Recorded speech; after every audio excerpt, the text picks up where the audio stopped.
Good afternoon, ladies and gentlemen. Welcome to the Pickle Field House. We're on the campus of Volunteer State Community College for Game 3 of the day, the final men's game in Day 1 of the TCCAA Region 7 Conference Tournament hosted here at VolState. And we've had two excellent games. The last game, Dyersburg State against Pellissippi, went to double overtime. Yeah, it was one of those games where you hated to see somebody lose, but it was certainly one for the ages, that's for sure. Darian Jones, the head coach at Pellissippi, could not pull the rabbit out of the hat in Game 1 this year, won 3 games before getting to the championship game against Columbia State last year in their inaugural season. This game right here features the Cleveland State Cougars, the number 6 seed taking on Southwest Tennessee, the number 11 seed, as head coach Raphael Howard has his club here. They had a 8-12 conference record. Last year, they were 1-17 in the conference play. Lost their first game in the tournament against the upstart Pellissippi State Panthers. The Southwest Tennessee Salukis lost in their first game last year in the tournament to Walters State by 14. These two teams played twice during the season. They split as each team won on their home court. Southwest got the early game 79-69, but Cleveland State in Game 2 up in Cleveland stomped the Salukis by 37 points. Cleveland State, I tell you, Tim, as the season was winding down, this team really started to come on, really started to gel. A very young team, only 2 sophomores on the squad. And you rarely see both of the sophomores on the floor at the same time. I mean, you will, but you mostly have a very young squad, an all-freshman team pretty much on the floor. A.J. Horton and Carson Boyle, the 2 sophomores. Let's get you the Toyota of Gallatin starting lineups. First for the home team, the Cleveland State Cougars. A.J. Horton wearing number 0. Number 3, Brandon Lanier. Number 5, Kedrick Franklin, who's already made an appearance in the broadcast in Game 2. Number 11, Xavier Washington, the leading scorer, 13-plus points a game. And number 15, Jacob Turner for Raphael Howard, assisted by Caleb Coleman, the athletic director at Cleveland State, Suzanne Strudwick. And for Southwest Tennessee, coached by Jarrett Stevens in his 5th year. It's assisted by Reginald Hewley and James Williams. Jarrett Stevens is the athletic director. Starting is number 4, Abdul Sacco. Number 10, Cody Hickerson. 11, Christopher King. Number 12, Eric Jones. And their leading scorer, number 23, Jeremiah Hayes, 11.3 points per game. Our officials, Dustin Williams, will toss the basketball up in the air. He's assisted by Justin Doris and Doug Smith. Dustin with the ball in the air. Cleveland State will get it right off the tap. First shot no good. Put back by Lanier is in as Cleveland State. It's a 2-0 lead. Brandon Lanier, number 3 from Atlanta, one of the leading rebounders in the TCCAA. But he offensively has an impact there, as laying it in quickly is number 23, Jeremiah Hayes. Here is Jacob Turner now with the ball as he gets it over to A.J. Horton. Now Turner looking for some help, gets it to Lanier. Back out to Xavier Washington, number 11. Xavier, if he has the 3-point shot, look out. And that shot from Franklin, another one of the players that has really started to come on later in the season for Coach Howard. Kedrick Franklin, number 5, making that shot. High off the glass, but no good. It looks like a number 18 out there for Southwest Tennessee, but that's a number 10, Cody Hickerson. I remember having that problem last year. Yeah, Hickerson, there's no number 18 on the roster, but got that little crossbar. Yeah, it looks like a 0. It looks like an 18, but it's actually a 10.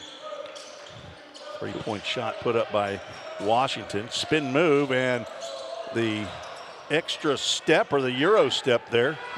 No good. By Lanier. 3-point shot. Eric Jones, a returning sophomore for Coach Stevens. Both Tyson and Eric Jones, both. They're not related, right? No, we determined that? Not to my knowledge. And Washington intended for the pass. He finally comes up with it. Swatted away, though, and Hayes comes out of the fray. Down the floor he goes for the Salukis. And three white shirts around him. And a nice touch, but it does not fall. And Franklin pulling up now.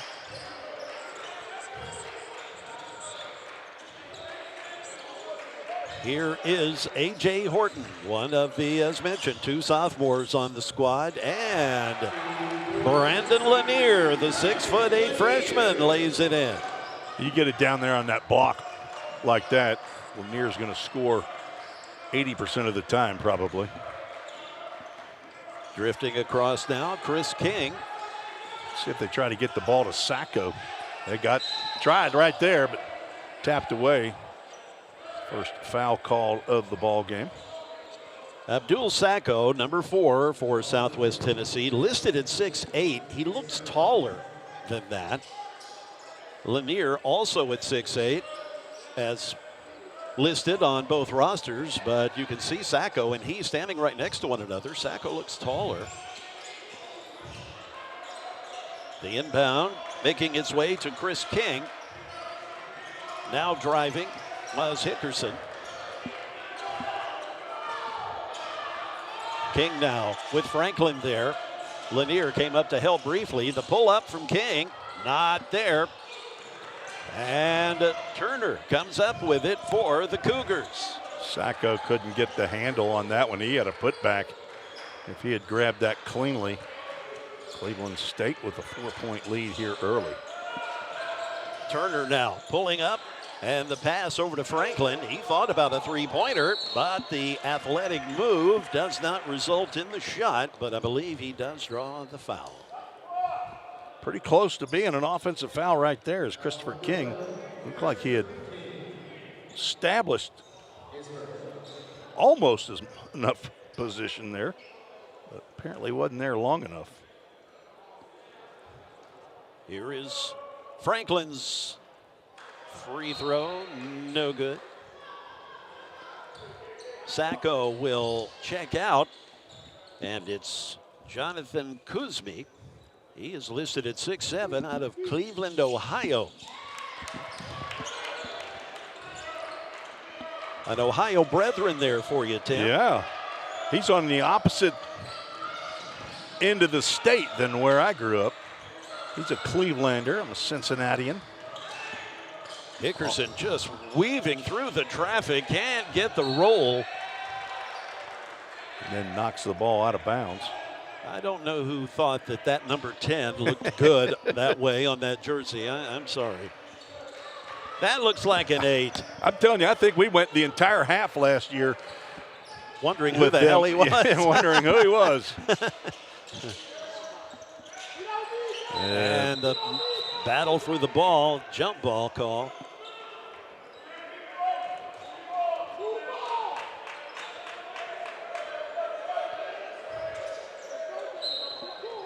Kuzmi, 6'7". Doesn't have what high school on the roster that I have. Yeah, same here. Went to college with a lot of people from Cleveland, Ohio, my freshman year. Looked like he might have shuffled his feet. No call made. Lanier pulls down a rebound. He does that about 8.3 times a game. I'd like to see that 0.3 rebound that you get. Do you get 3 fingers on it? You just get a third of the way in the air, perhaps.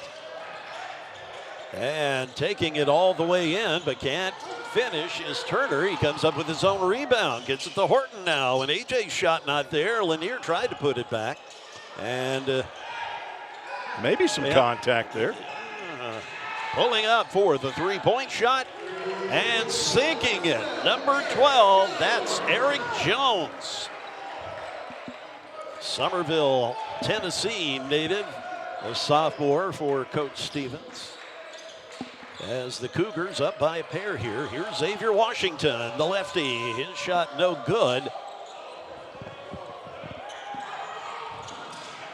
In the game against Pellissippi State, Cleveland State had 17 three-point shots, and Xavier Washington had 7 of them. That's a pretty good three-point shooting there. And in fact, he won the game on a buzzer beater from half court. One of the most fun games I've had the good fortune of calling. Here's Jones now with Washington on him. Giving it to Kuzmi now. Turn around and all ball. Carson Boyle. No, that's Perez Nicholas. Excuse me, number 20. Pass from Zechariah Candidate to the official. That doesn't connect. The official stepped out of the way. He's not part of the offensive action. Samarian Irving in the game for the guys in black. Number 25 just inbounded the ball to Hayes. Jeremiah is a sophomore. Hayes back over to Jones. Giving it to Irving. And the bounce pass over to Kuzmi, which he cannot really control. We've gone through about 6 minutes here to get the first half started with the Cougars jumping out to an early lead by 2.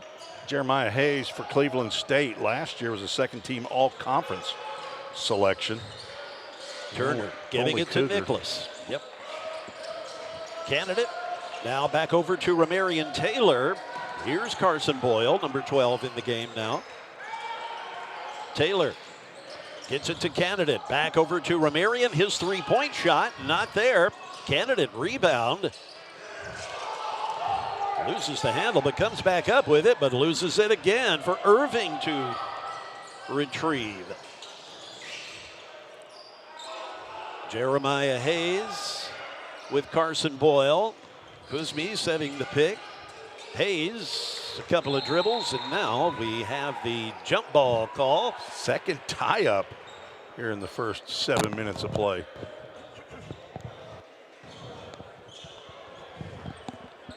And we're not gonna go get the mop for this one. A.J. Horton checks back in for Jacob Turner. Also Zechariah Candidate, Carson Boyle. So you do have the 2 lone sophomores on the Cougar team on the floor together. Here is Horton, one of those sophomores, number 0. Feeding it now to the other sophomore. That could have been a travel right there. Horton back over to Taylor. Taylor driving, draws a crowd, tries to get it over to Nicholas, could not do it. Irving now gets it to Eric Jones. Now it is Jeremiah Hayes slowing things down a bit with A.J. Horton there. Not a lot of scoring here. And we have the foul call.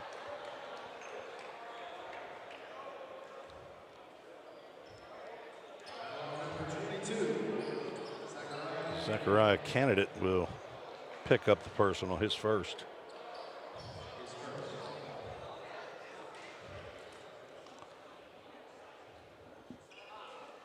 He's a 77% free throw shooter. Has shot over 100 of those. That leads the club.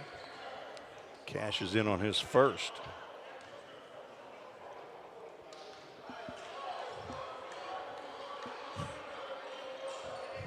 Makes the second question is if he had missed that, would that have been a violation? It looked like a couple of Cougars didn't want to get into the pool too quickly.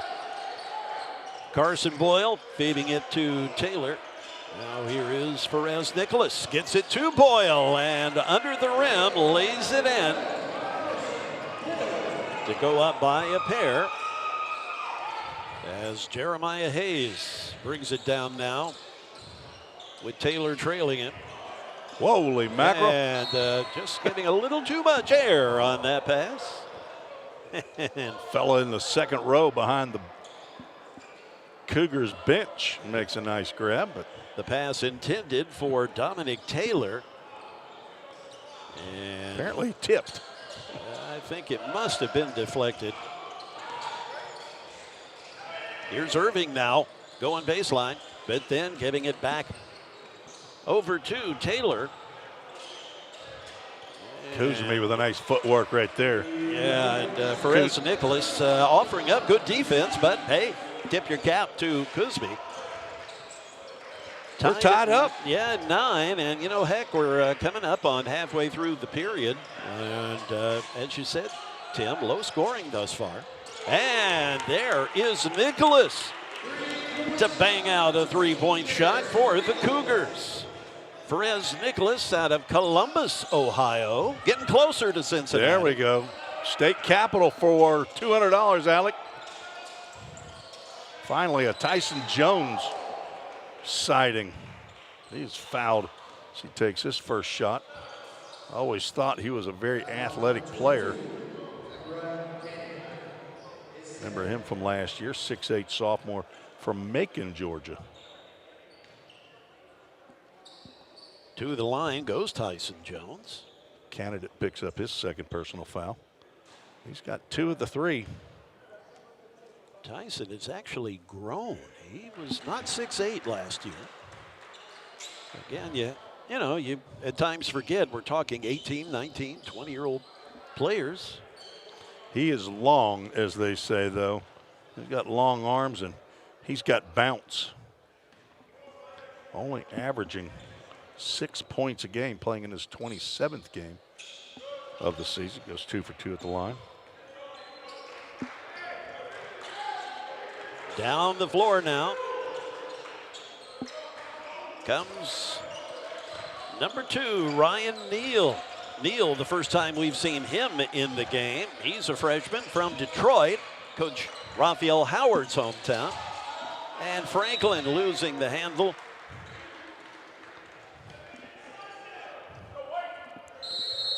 And last to touch. So possession to the Salukis. I believe we've got a timeout.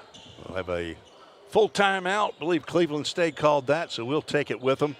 Take a 1-minute timeout right here on the VolState Sports Network.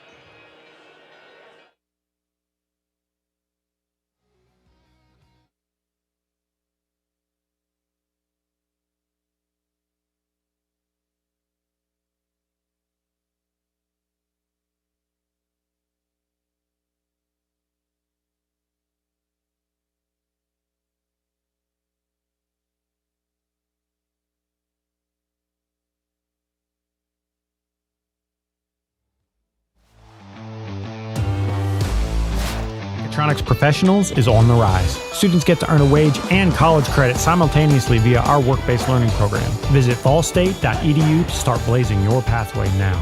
Classes are available now at the Gallatin and Cookeville. Why spend over $100,000 for a large school where they'll be just another number? With Tennessee Promise, a great education at VolState could be free. Go to volstate.edu to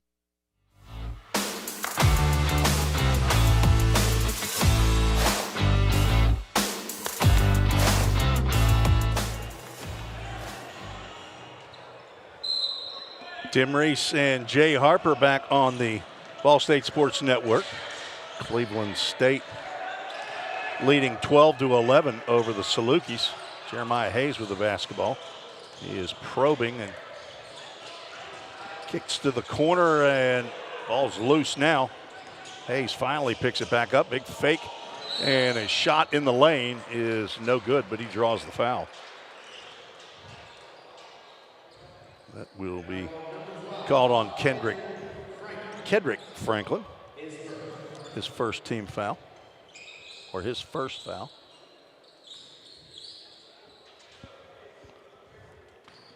Hayes back at the free throw line. Drains his third of the game. He has 5 here early. Xavier Washington back in the game now as he subs for Carson Boyle.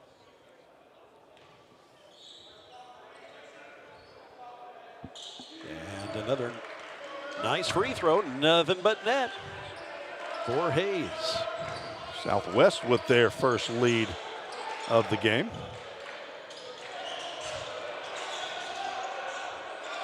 Here's Ryan Neal, number 2. I'm surprised we've not seen number 1, Seneca Robinson, yet in the game for Cleveland State. One of their playmakers. Here's Horton's shot, not there. Nicholas comes up with it, decides to take a shot and misses everything. Down the floor goes Jones, feeding it to Hayes, and a little too hard off the glass. Nicholas retrieving it. Ryan Neal drifting down the floor. Sees a lane. Nice pass. Yeah, gets it over to Franklin, who easily drops it in to go up by 1. That was a gentle flush. Cougars back up by a point.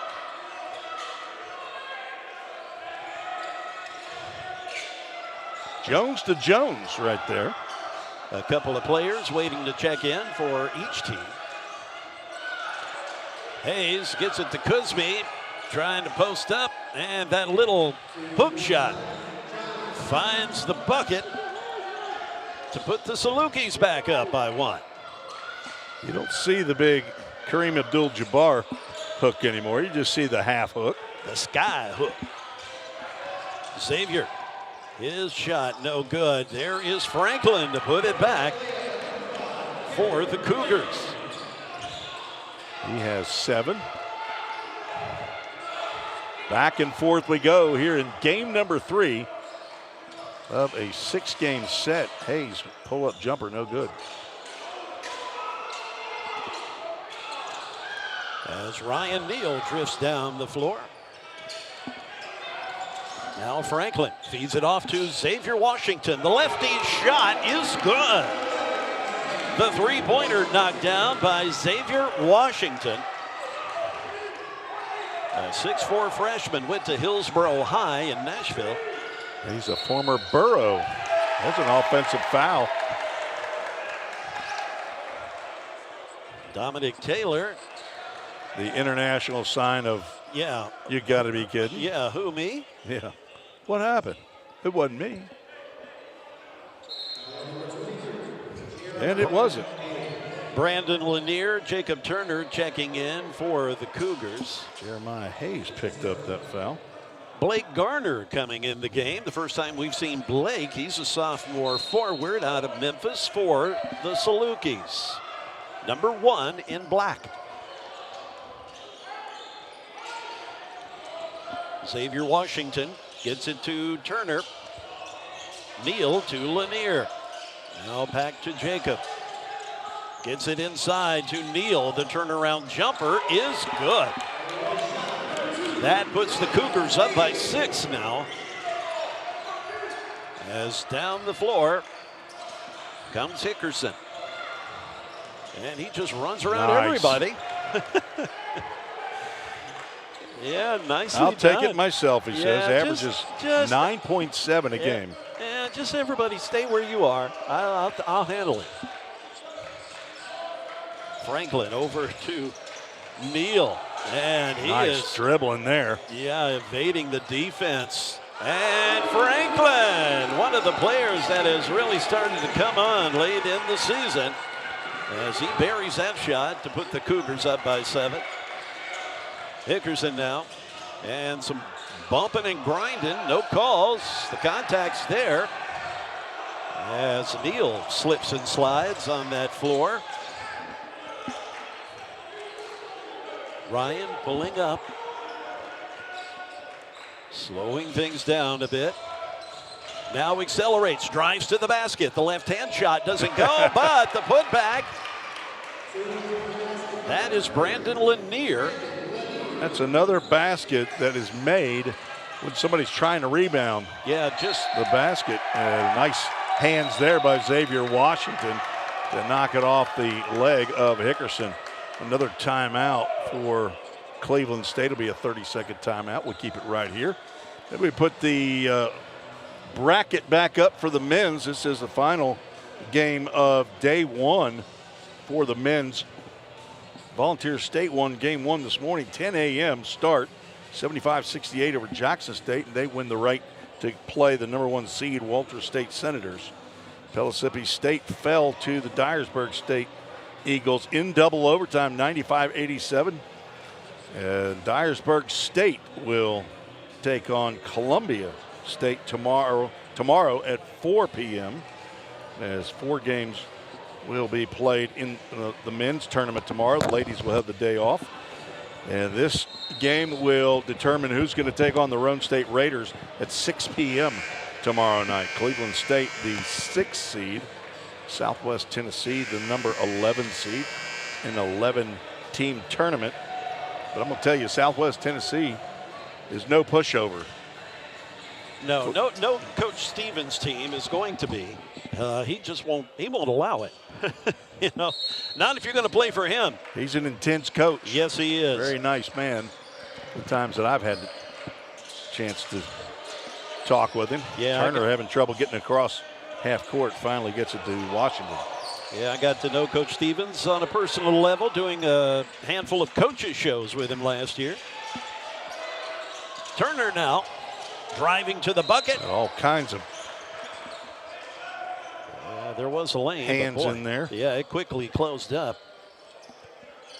You have Sacco back in the game for Southwest.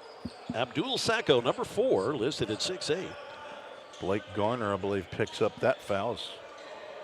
Jacob Turner at the free throw line. Yet to score until now.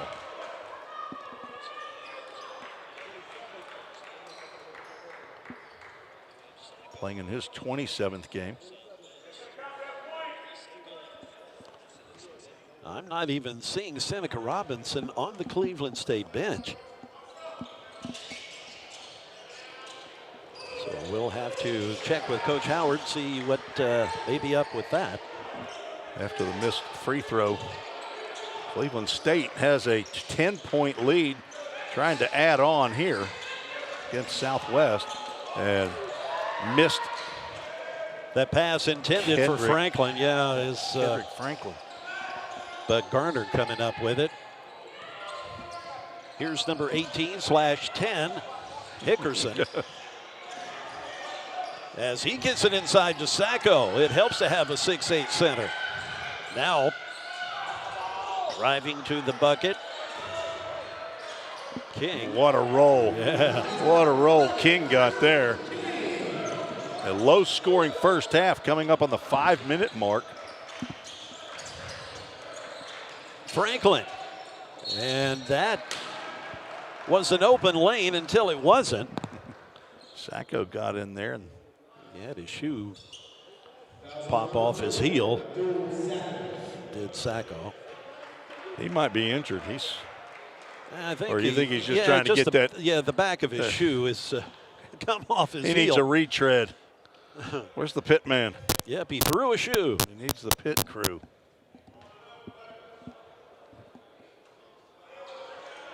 And Franklin missing on the first free throw attempt as A.J. Horton comes in and Jacob Turner checks out. So does Abdul Sacco.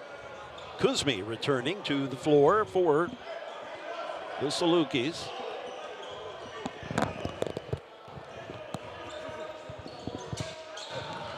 Franklin connects on that second shot. Cleveland State up by 9. Hickerson now shouting out commands to the troops as he moves forward. Gets it to Garner. And Blake has it nice stripped defensive away. play. Yeah, Franklin. Tyson was fixing to drop the hammer there. Except that Franklin picks up his second personal foul. You don't like that for your player. Let's see if they get Kedrick Franklin out of the game. Yeah, Blake Garner, in seeing him earlier in the year, he can be an impact player as he knocks down the first of the free throws. Hickerson will check out. Jeremiah Hayes back in the game. Turner returns as well for Franklin. You know, I think I might have misspoke. I thought this was Tyson Jones. He's wearing number 2, though. That's but correct. He looks a lot like Tyson, doesn't he? Has he got the same build? 2 for 2 is Garner.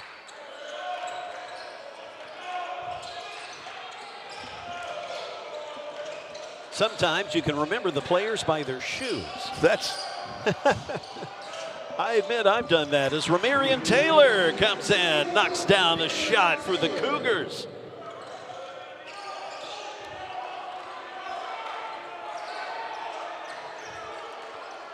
Taylor didn't want to let him across the half-court line. King now, and he is fouled. And Ramarian Taylor draws it. Commits the infraction, so that will send Chris King to the line. 6th team foul for Cleveland State. Next foul on a non-shooting foul would result in 1 and a bonus. King picks up his third point.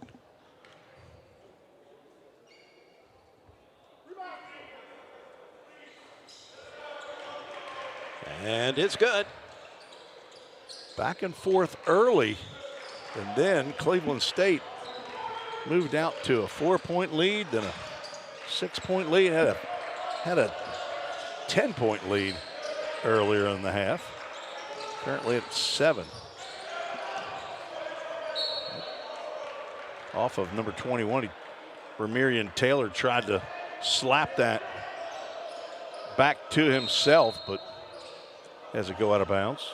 Ryan Neal checking in for Taylor for Cleveland State.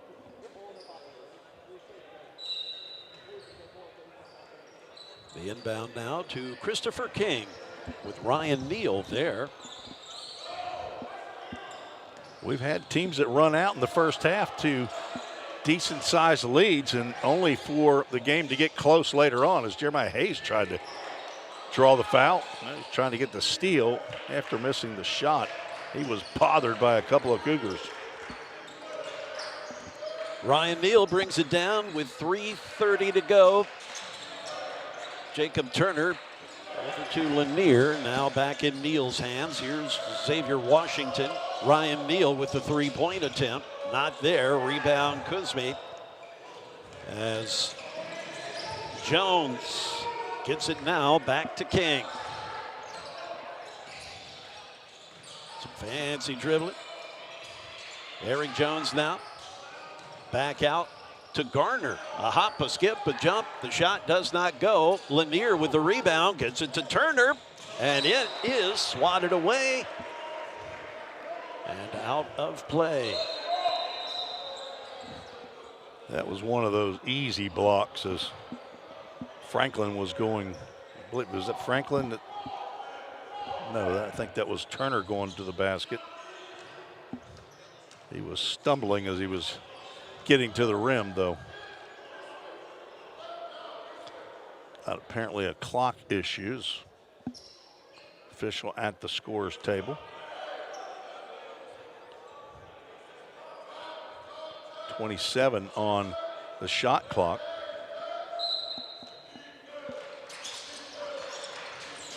Neal attempting to inbound it and almost has the inbound stolen by Gardner, but there is Lanier to collect it. Now in Ryan Neal's hands as he tries to set up the offense, and the offense is him. He just goes to the basket by himself. Can't make the shot, but there's one of the conference's leading rebounders, Lanier, to pick it up. And Turner's shot, no good. Saving it is Horton. And now Xavier Washington off the glass with the left hand. And down the floor comes Hickerson. Garner now, and he is fouled. Couldn't get the roll on that. Southwest could have used that bucket. Ryan Neal picks up his first personal.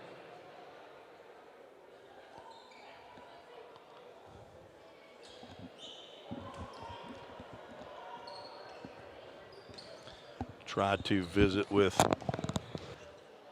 head coach of the team leading at halftime. Jay Harper will get the exercise here for game 3 as Garner splashes in first free throw. He has 3 points all at the free throw line.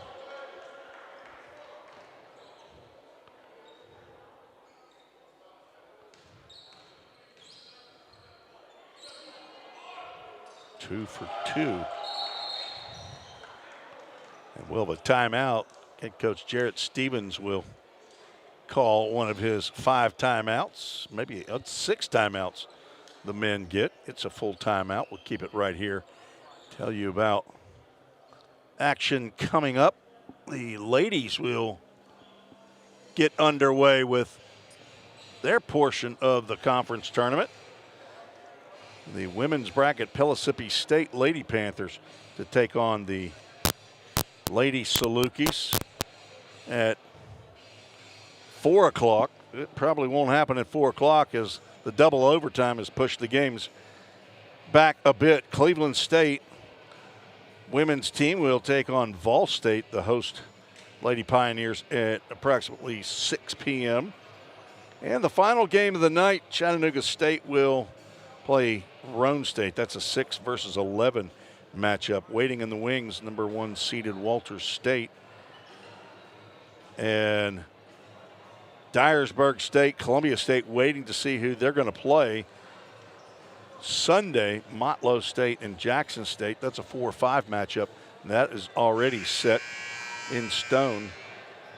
So the women games will start and stop. They're going to have 3 games today. Then they will have the day off tomorrow as 4 men's games will get us down to the semifinals. Then the men will have off on Sunday.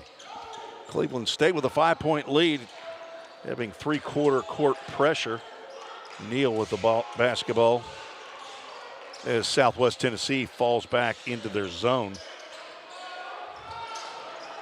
Abdul Sacco with the long arms at the top of that zone. Neal gets a screen from Lanier. Turner in the corner. Back to Neal. Back to Turner. He got Tyson Jones in the air. Blake Garner swats that one out of bounds with 1 on the shot clock. That may be adjusted. They're going to actually put 2 seconds, it appears. Referee Dustin Williams asking for that change to be made at the 1:52 mark. There it is. 2 seconds. You got to get a shot off pretty quickly. Cleveland State into Xavier Washington. His 3, no good, off the back of the iron. Rebound by Garner. That close and personal with Ferris Nichols there. Cody Hickerson getting instructions from Coach Jarrett Stevens. Garner getting a pick from Sacco, and Sacco rolled, but no pass made. And is a 15-foot jumper. It's good by Garner. His first field goal of the game. And Southwest Tennessee back within 3. Coming up on half. Jacob Turner did not pull the trigger from the corner. Ryan Neal did not start playing several minutes. Gets a bounce pass he was not expecting. That ball's off of Neal. It'll be Southwest Tennessee basketball with 1:01 on the clock. Carson Boyle will check back in for Jacob Turner. So Boyle, Neal, Washington, Nicholas, and Lanier, the 5 in for Cleveland State. Garner gets it in to Sacco. It's knocked out of his hands. Cody Hickerson gets control. Working left, gives it up to Sacco. 1 bounce dribble, but has it knocked out. Lanier can't get a hold of it. He still can't get. Finally does. And Boyle gets the pass, gives it up to Neal. There's about a 16-second difference on the shot clock, and Near got hammered as he was heading in to the lane. Foul is on Hickerson. Shows as Hickerson's second personal foul. He will check out.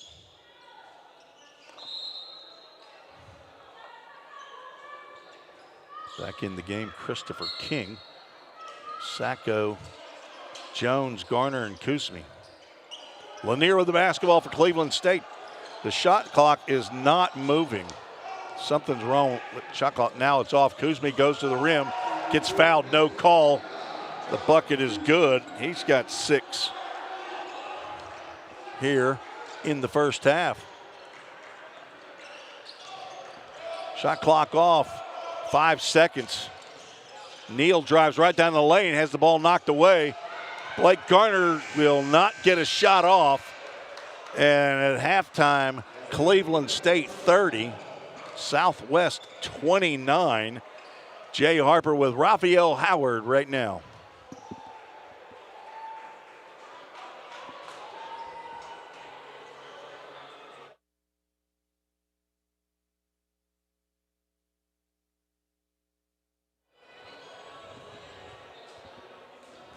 Well, it's tournament time. Everybody's coming to play. So we got to make sure that we come with the same energy. They're not thinking about that last game. That last game's in the past. So we got to have the same mentality. We're not playing tough enough and hard enough right now. That's what we got to try to do better. It's very, very physical thus far. Is this what you expected? Last 2 games were physical. I watched both. Last 2 games were physical. That's just how it is. Players got to play today. Players got to come out and play today. So. All right, Coach. Thank you, and good luck in the second half as we now send it back to Tim Reese. State has the 1-point lead. And Southwest Tennessee has stayed in this game with a 12 for 12 effort at the free throw line. We'll take a break. We'll be back right before the start of the second half. You're watching and listening to the VolState Sports Network.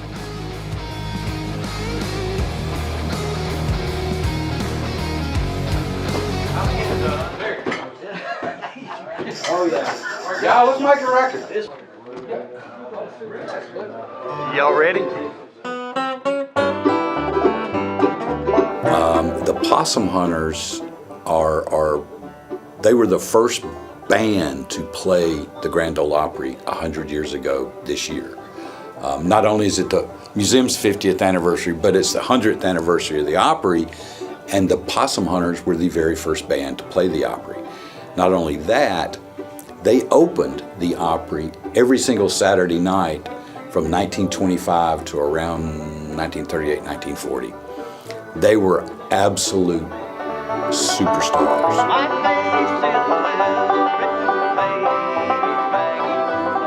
I'd go back to my great-granddad, who was also...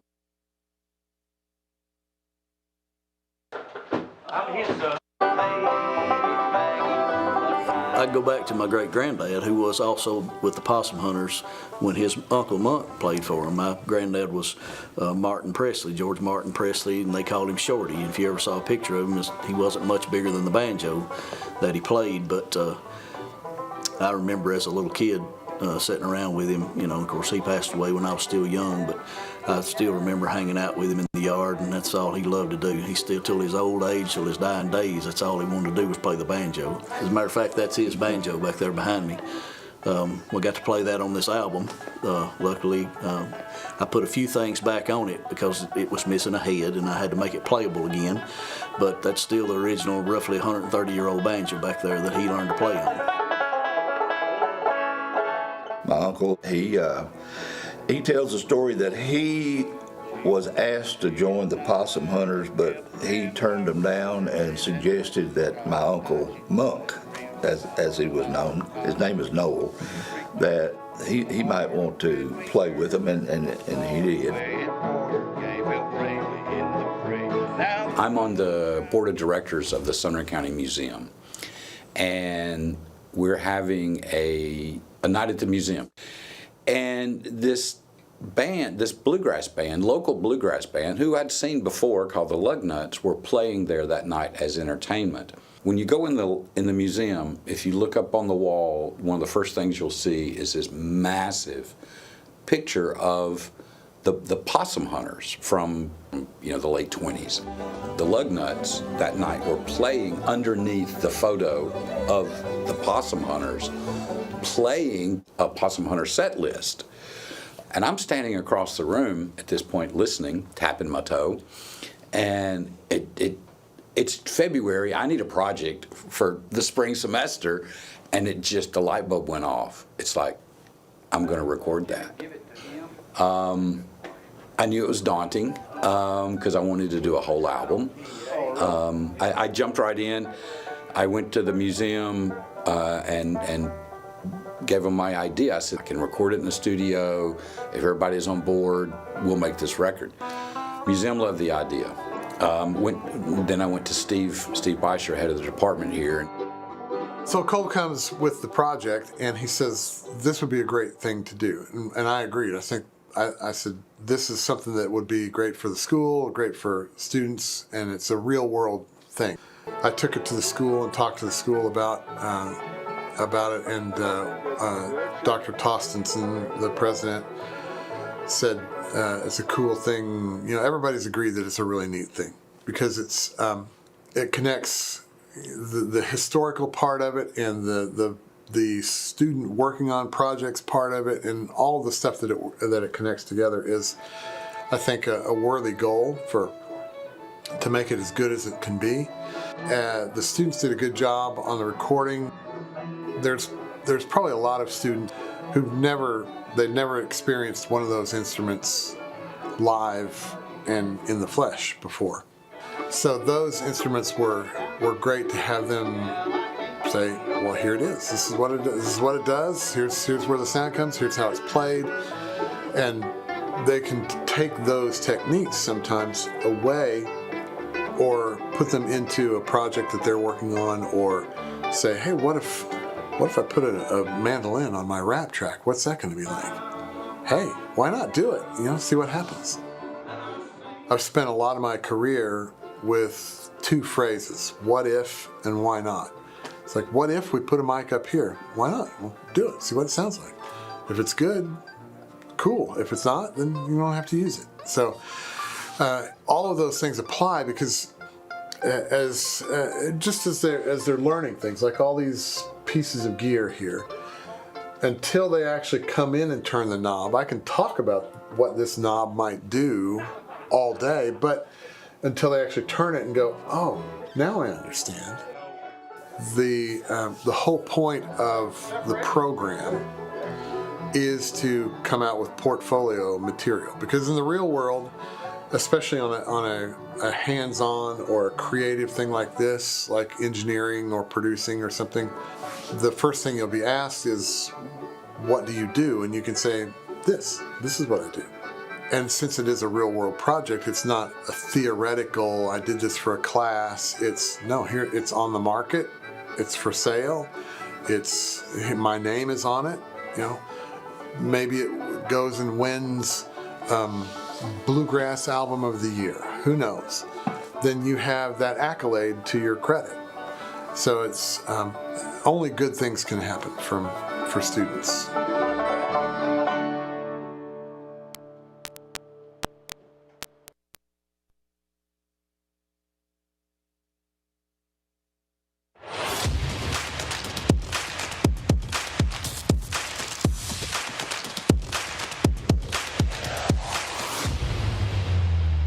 You are tuned into 5. Y'all don't go anywhere because we got Rylan Freeman, a player of the VolState women's basketball team, right here in the studio. But first, before we go chat with her, let's go see what the girls are up to with the Student Says segment.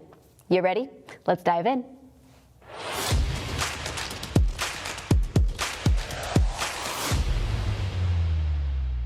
Hey guys, it's Roxanne for the Student Says segment of 5, and today we're asking, what's your favorite part about VolState? I think my favorite part would probably be the campus. I really enjoy going around, walking around, exploring.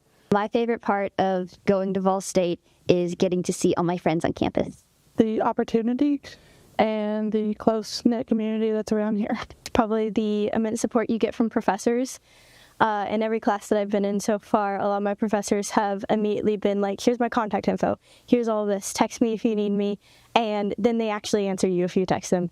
How small the classes are too, and all the help that you can get hanging out with my friends and studying in the library. Mine would be meeting new people, like I met her this last semester. All the amenities that we have, the gyms, and it's actually a pretty good school. Being able to meet new people, everyone here is really great and awesome.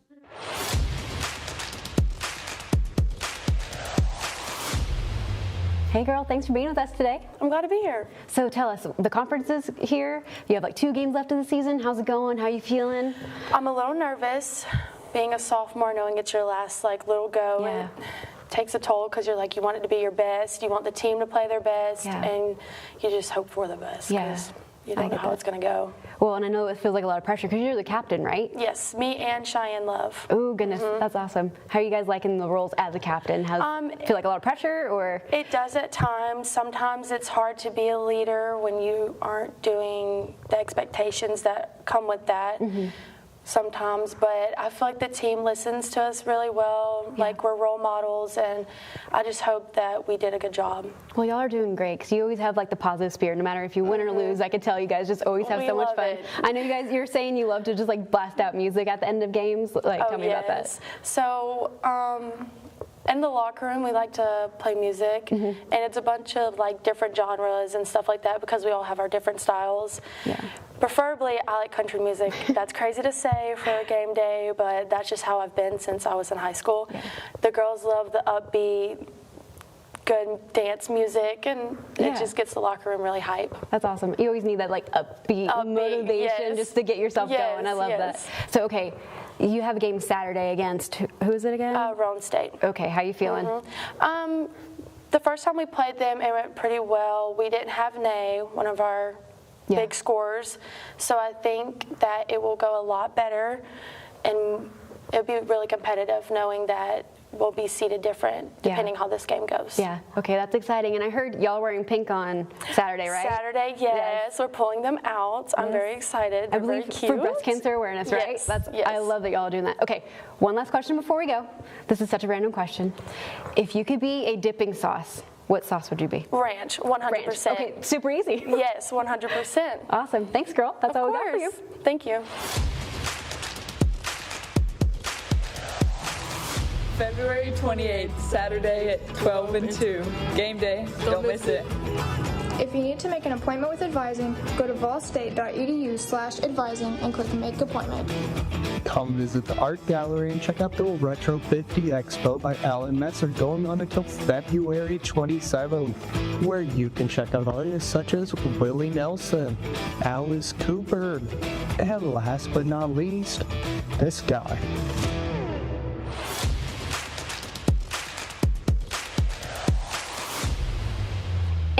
One last thing, y'all don't forget to come out and support our VolState men's and women's basketball teams this weekend, Saturday, February 28th. The games will be right here at our VolState campus in the Pickle Building Gym. Well, that's all we got for you for 5 segments in 5 minutes. Please don't forget to like and subscribe to this channel. I'm Jessica Meyer, and we'll see y'all next week.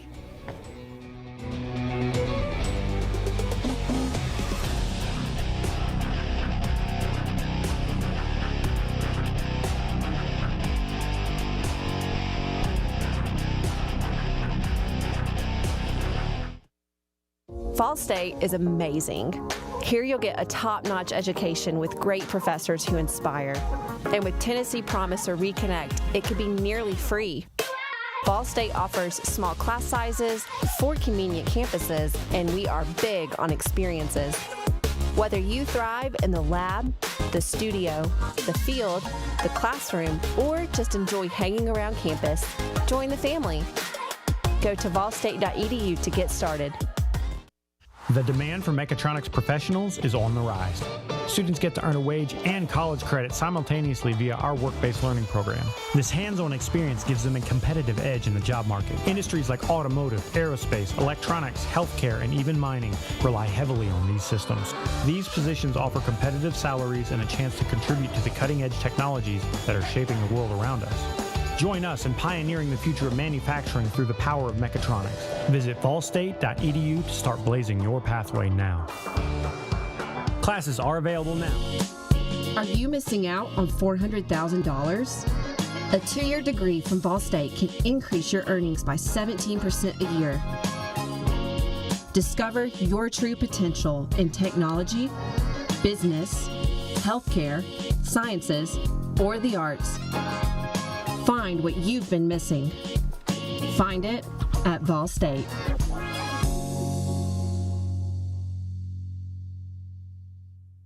The demand for mechatronics professionals is on the rise. Students get to earn a wage and college credit simultaneously via our work-based learning program. Visit VolState.edu to start blazing your pathway now. Classes are available now at the Gallatin and Cookeville campuses.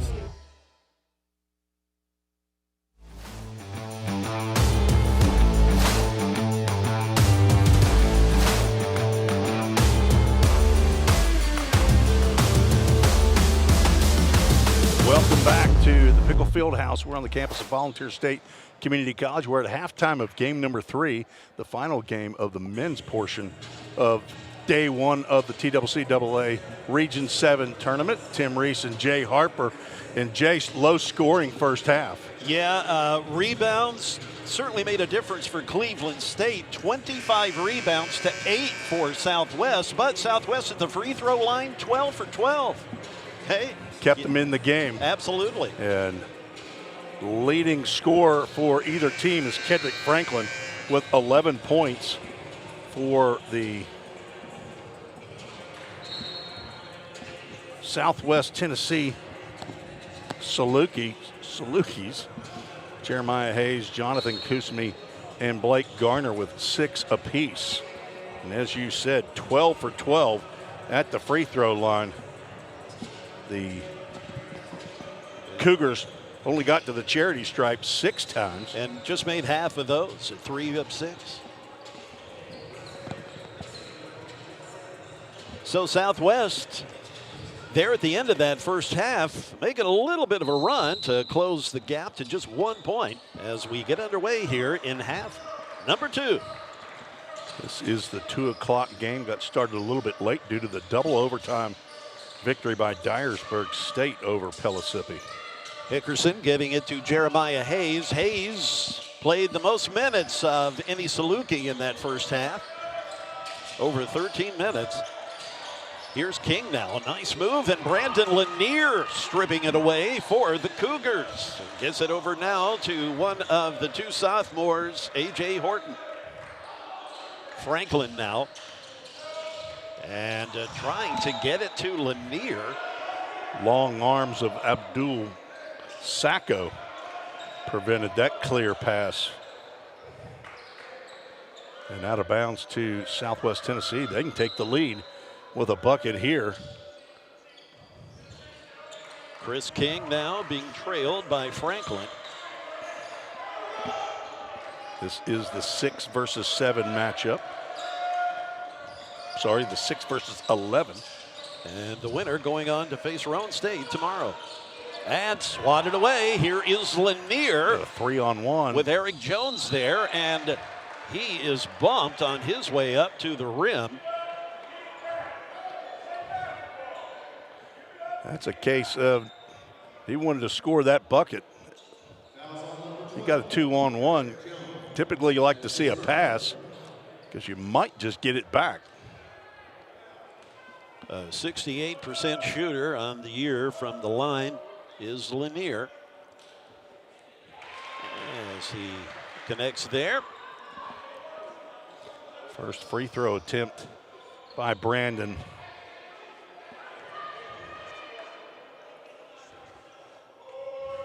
On the roster I have, it says he went to Lanier High School. I know it. I'm wondering if that's a typo. The roster's been that way all year, and I have brought it up, and I get a shrug of the shoulders from folks at Cleveland State when I've asked about that. As Eric Jones' shot just spins around, does not fall. He had 1 3-pointer in the first half, his only scoring of the game. Here is Lanier giving it to Xavier Washington. And Franklin's shot just a bit short. And Horton amazingly comes up with the rebound when facing the 6'8" Sacco, but still no shot. Sacco calling for the ball underneath, but all the way through the lane goes Hickerson. And we're playing around the world. Sacco with a turnaround shot up the glass. And there's King. To King. And nice job by the patience of Christopher King. 5'11" freshman amongst the trees. Now has 6 points. Franklin lost it for a moment, regained possession. Now Lanier with the ball, gets it over to Horton. He steps behind the three-point line, can't connect there as Sacco retrieves it off the glass. The pass now to Hayes, gets it to King. Back out now to Eric Jones, the left hand, beautiful touch to go ahead of Cleveland State. There's the lead right there as a timeout called. It'll be a 30-second timeout. We'll keep it right here. Southwest did have a lead in the first half. It was 1 point. Cleveland State had a 10-point lead at the 6:02 mark. Southwest in that first half with 8 turnovers to Cleveland State's 3. And we've got the brackets now. The bracket for the men's side is VolState. You see they got the winner over Jackson State. That was a 9 versus an 8 seed. Johnny Lynn got his first win, I believe, in the conference tournament in his 3 years. Pellissippi State fell to Dyersburg State in double overtime. That's a game I'll remember as getting my stair climbing in. We efforted to talk with the winning coach. 71-71 at the end of regulation, 81-81 at the end of the first overtime. Dyersburg State scored 14 points in the second overtime. A.J. Horton gets it to Turner. Now A.J. back with it on the near side. Back over to Turner. Pitch and catch between Horton and Turner. Now Horton finds Xavier Washington. Shot clock at 8. And all the traffic. The shot finally falls. Jay Horton gets his first bucket. Horton on Hickerson's hip. Nice step through there by Hickerson. Back and forth, and we've had 3 games like this for the most part. Very, very closely matched teams. As Tim said, we went to double overtime in the previous game with Pellissippi State and Dyersburg. This one shaping up much like those other games. Pull up now from King, not there. Turner for the rebound as Horton drifts down the floor, and he's bumped by Christopher King. In the paint now to Lanier, who feeds it back out to the perimeter. Horton pulling back, gets it to Lanier. Turner thought about a shot, but Hayes interrupted that thought. And Kendrick Franklin will move to the free throw line.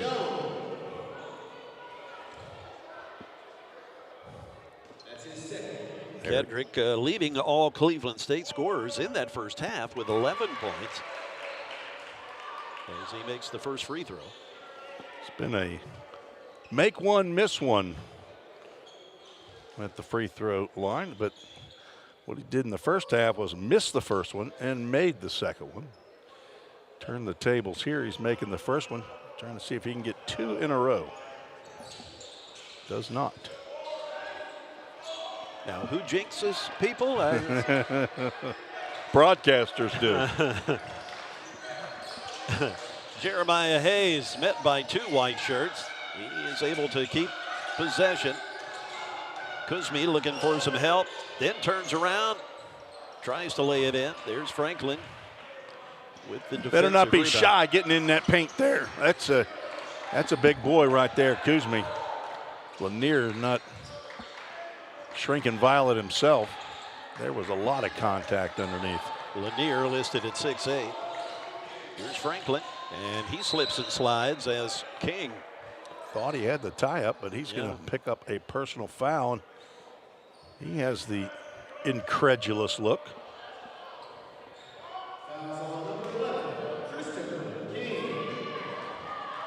King picks up his second personal foul. Yeah, Coach Jared Stevens kind of asking what that foul was about as well. Dustin Williams explaining to the head coach and athletic director of Southwest Tennessee in his 5th year. Coach Stevens not buying it, but what are you going to do? Yeah, whose opinion matters? These 3 guys out here with the stripes on their shirts. Ramarian Taylor in the game for Coach Howard. He too jawing at his players, encouraging them. Now over to Washington, buries the 3. He's got a nice stroke, Jay. Yeah, the lefty, man. That's his second made 3 today. If he can get that 3-point sight in, he can be relentless from out there. Here's Hickerson now charging, but then electing to get it over to Irving. Rebound. That is Brandon Lanier. Now here is Franklin. Whoops, has it slip out of his hand, but he's able to retrieve the ball, get it over to Taylor. Ramarian now back over to Xavier. His shot no good. The putback misses as well from Franklin. Lanier, if he's close to that, he's going to pull that rebound down. 4th in the conference in rebounding at 8.3. Hickerson pulls up for the little jumper. Keeping it close, back and forth we go. Taylor giving it to Xavier. Now Washington to Jacob Turner. Turner turns. And Franklin's shot. And rebound Turner, and a bounce inadvertently goes right to Franklin, and he puts it in.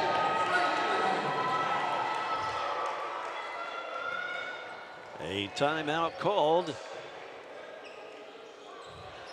And I believe we got a full minute here. It'll be a full timeout. We'll go ahead and take it with them. Yeah, 1 minute timeout. You're listening to the VolState Sports Network in the TCCAA Conference Tournament.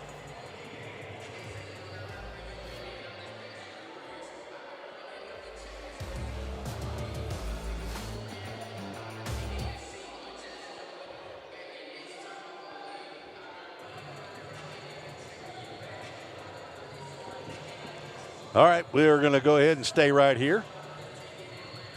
The officials talking about dinner plans later on.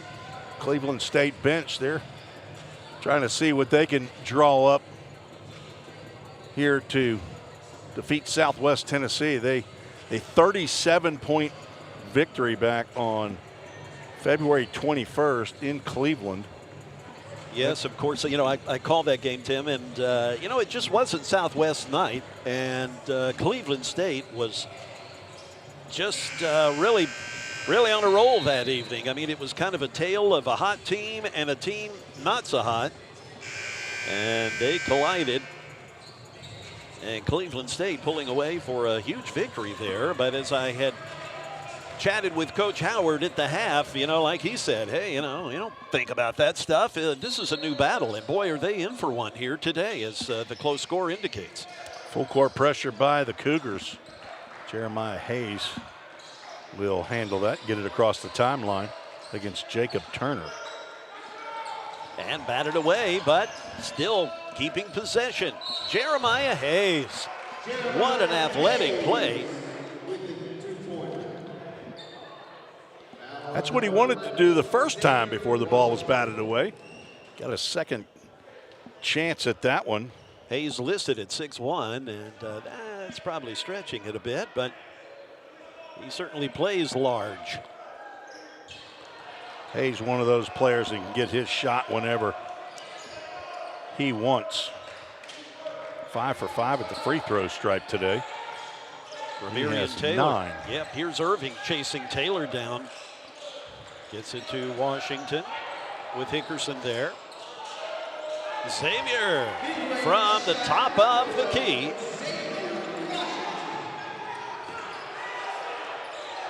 Hayes now with Jacob Turner in tow. Hickerson. Now here's Hayes, and his shot just a little short as Taylor brings it down now. And he's greeted by Hickerson. Washington, and he seeing some good defense from Garner. Garner been sitting a while. Perez Nicholas in the game. His left-handed shot missing to the right of the rim. And blowing down the floor is Hayes. Met at the rim. Garner's trying Franklin. Trying for the shot, and there was Franklin. That's his third.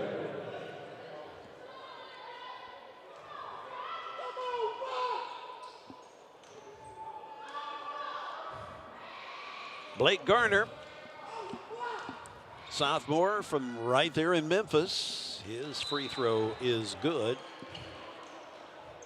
Blake shooting 66% on the year from that line as Turner and Franklin check out. You've got Candidate and Carson Boyle. Zechariah Candidate, Carson Boyle now in the game for Cleveland State. Garner a chance to tie us back up, and does so. Still perfect at the line. 15 for 15. But I have for Southwest. Let's check the scores table to see what they have. Ramirian Taylor feeds it now to the sophomore, Boyle. Taylor met by two black shirts. Now Eric Jones backs away to drop back into the zone. Perez Nicholas pulls up for the jumper. Not there. And the rebound taken by Tyson Jones, who gets it to Hayes. Who else? Jeremiah Hayes.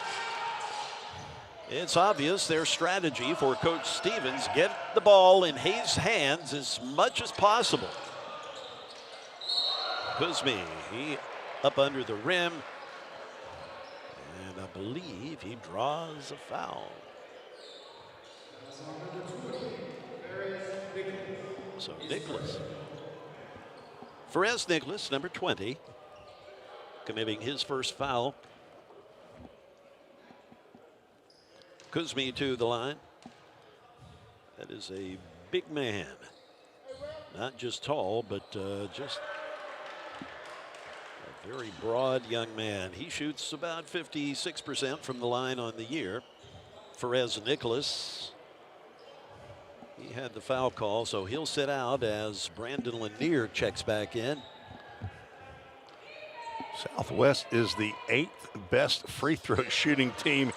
And they're draining everything from 15 feet straight away. The pass to Candidate, almost thrown away. Here's Taylor to carry it down now, as Irving greets him, number 25 in black. Pulling up for the jumper. Taylor shot, no good. And Eric Jones coming up with the defensive rebound. Bounce pass now. Over to Hayes. Spinning, pulling up, and knocking it down. Hayes averages 11.3. He's right at it with 11. Zechariah Candidate with the ball before dishing it off to Taylor. Now Carson Boyle back to Taylor. Driving baseline, pulling up is Boyle off the back of the rim. Lanier with the rebound, getting Short. it to Washington. Nice save there by Boyle. And finally, shooting percentage gone way down for Cleveland State during that offensive possession, but the offensive rebounds went up. Jeremiah Hayes getting it to Kuzmi. That's a bad pass right there. Yes, as Xavier can't get a handle. Yeah, he just didn't dribble it cleanly on his way to the rim. Jones, I believe, with his third personal, all in the second half.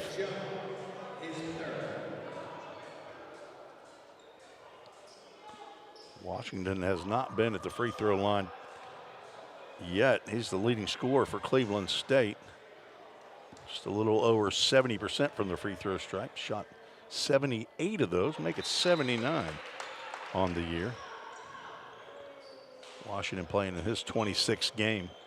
Abdul Sacco checks back in along with Christopher King and now Cody Hickerson. Jarrett Stevens getting some fresh subs in there. Jersey Mike subs, as we would say on VolState Sports Network regular season. Washington completes the free throw. My favorite sub, by the way.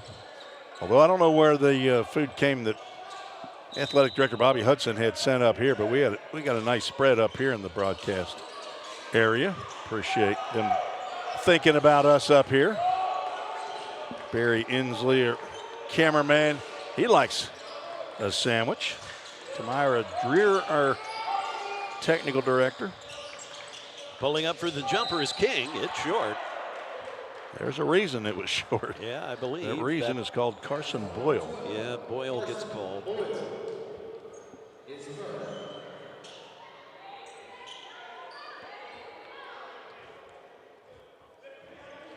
Coach Howard calling Ryan Neal over during this free throw to have a chat. Right at the halfway mark here in the second half.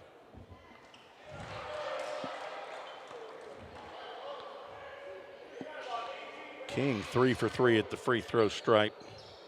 Today he's got 7 points.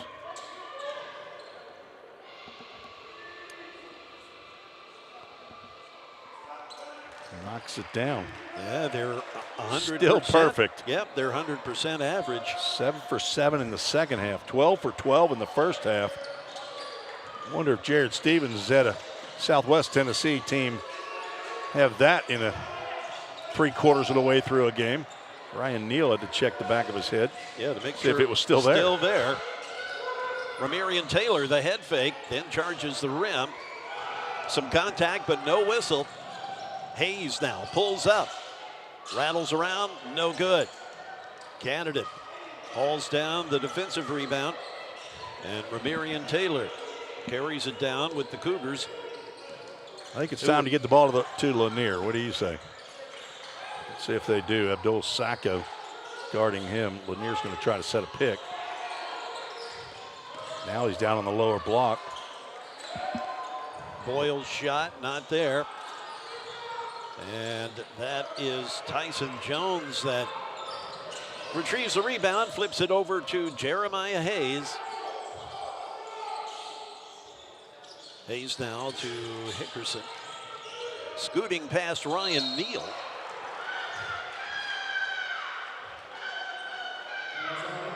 Somebody not happy with that foul call.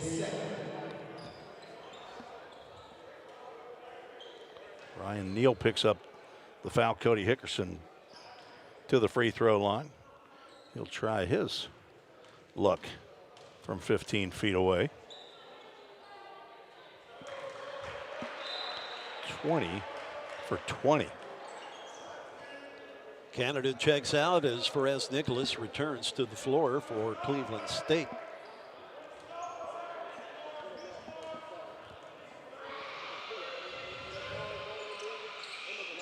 And the 100% average maintained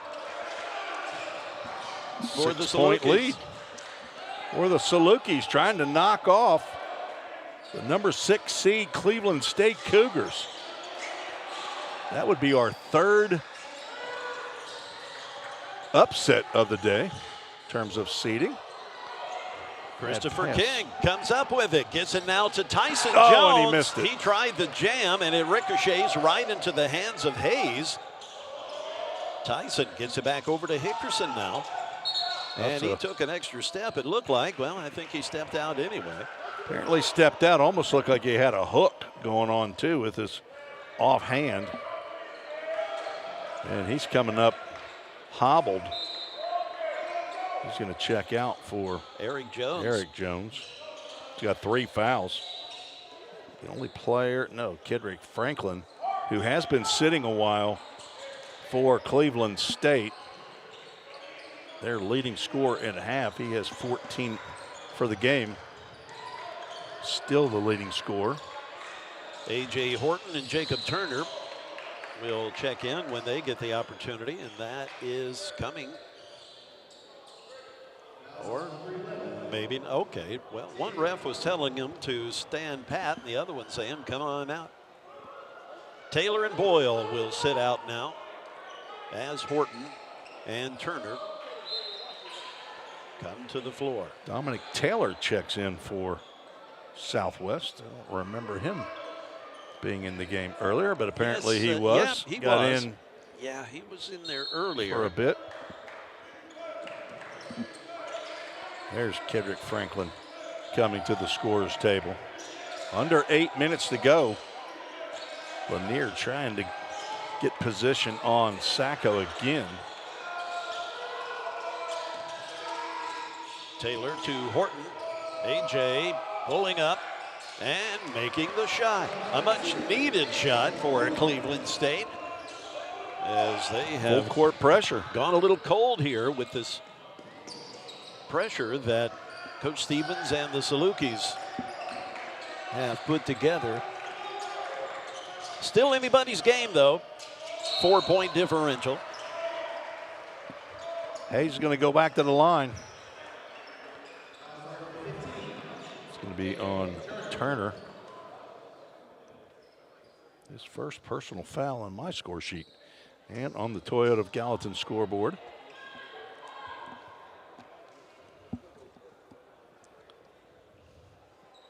Apparently a question at the scorer's table. Head referee Dustin Williams down talking to Coach Howard. Not sure what that was about. Maybe the players standing up on the bench and he doesn't want that. I'm not sure. Polite conversation there, and Jeremiah Hayes has that one ring around the rosy.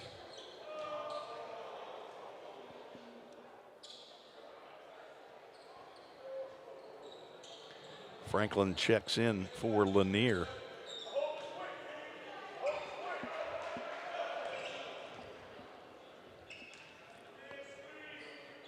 Lanier leaves with 8 points. And Hayes keeps it perfect. Yes, and extends the lead to 6. Cleveland State up by a point at the half, but that has disappeared as Ramarian Taylor is chased by Eric Jones. Now Franklin took a couple of steps. There's Hayes. That guy's everywhere. Now Franklin. As Perez Nicholas. That's another bank. Yes. Sometimes it's better to be lucky than good. Of course, he's both. But the luck playing a part there for Nicholas. A huge 3-point shot for Cleveland State. Sacco was available for an alley-oop jam, but the pass not made. Eric Jones shot not there. 52-49. Horton now. And calling for a jump. Good defense right there by Jeremiah Hayes. As Horton started to spin, Hayes anticipated the spin, got his hands right where the basketball was going to be, about hip high. Tied up. Horton. Xavier Washington checks back in, number 11 for the Cougars, in place of Taylor. Horton around the perimeter, feeds it to Nicholas. Now Franklin against Kuzmi. Franklin gets it to Horton. AJ's shot, not there. Rebound, Franklin. Quite a bit of traffic under the rim. And a whistle. That's going to be, is that going to be on Kuzmi? Nope. Dominic Taylor picks that one up. I thought Kuzmi got most of the ball right there. Number 5.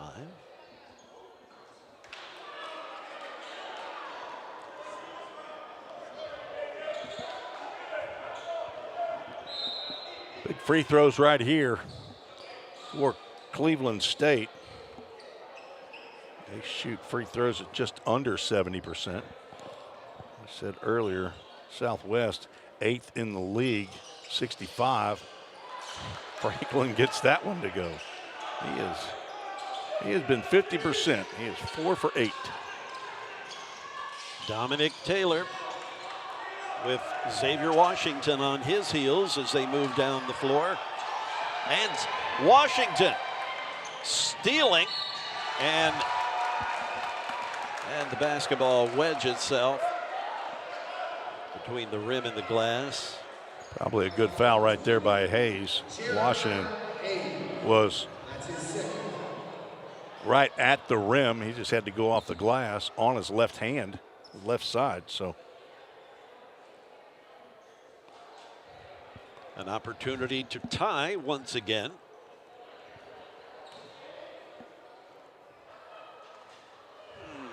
Can't get that to fall.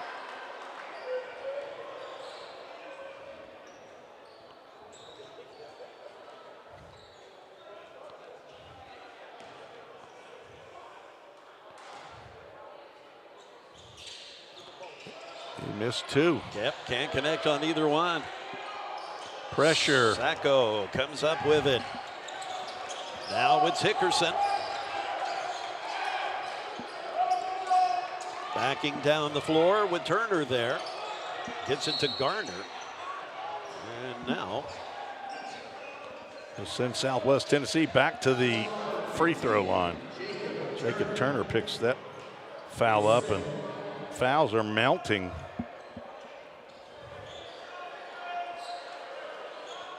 Seventh team foul. That'll be 1-on-1 for Garner. 6 for 6 at the line.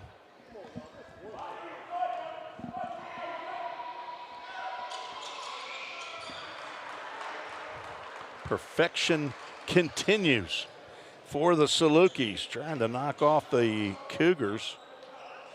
Last year at this time, both teams lost in their first games. It's going to change today. One team's season will end, and one team's season will continue to take on Roan State tomorrow at 6 p.m. This will be a full timeout. We will take a timeout with them. 1 minute timeout as Southwest leads 54-50.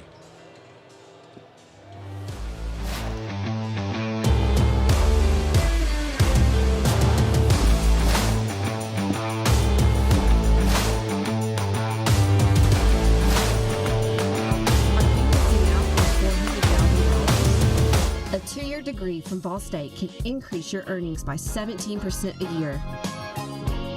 Discover your true potential in technology, business, healthcare, sciences, or the arts.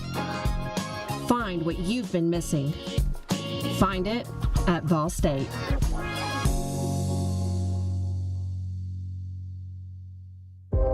At VolState, you'll never be lost in a large system or just another number. Here, you're part of the family. Find your path. Find it at VolState. Go to volstate.edu to get started. Every day, all around the nation, people find themselves in need of a hero. Fire and emergency medical responders are those heroes we need. If you desire to make a difference in your community, visit volstate.edu to learn more.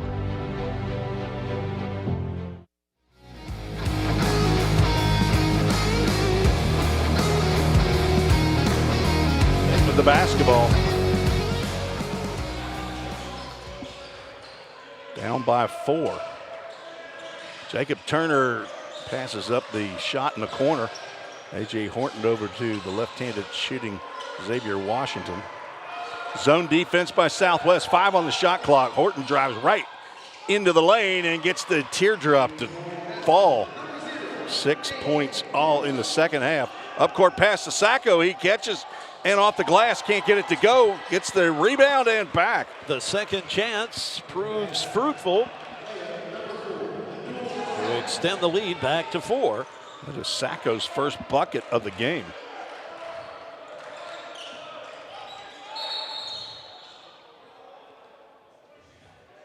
We got an issue about something. I don't They will call a foul. It's almost like the official, I'm not sure if that's Justin Doris or Doug Smith, the official was giving a little lesson there about what was going on. Said, son, you can't do that. I believe Sacco got called for that. Yeah, that's his second foul.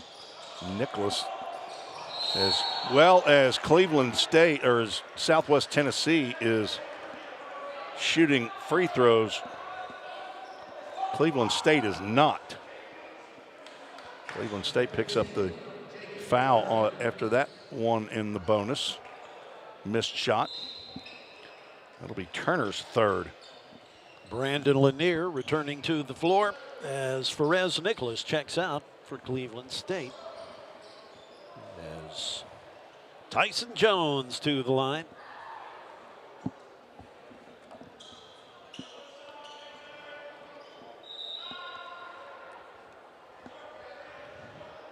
Kuzmi will replace Jones, or pardon me, Taylor, Dominic Taylor.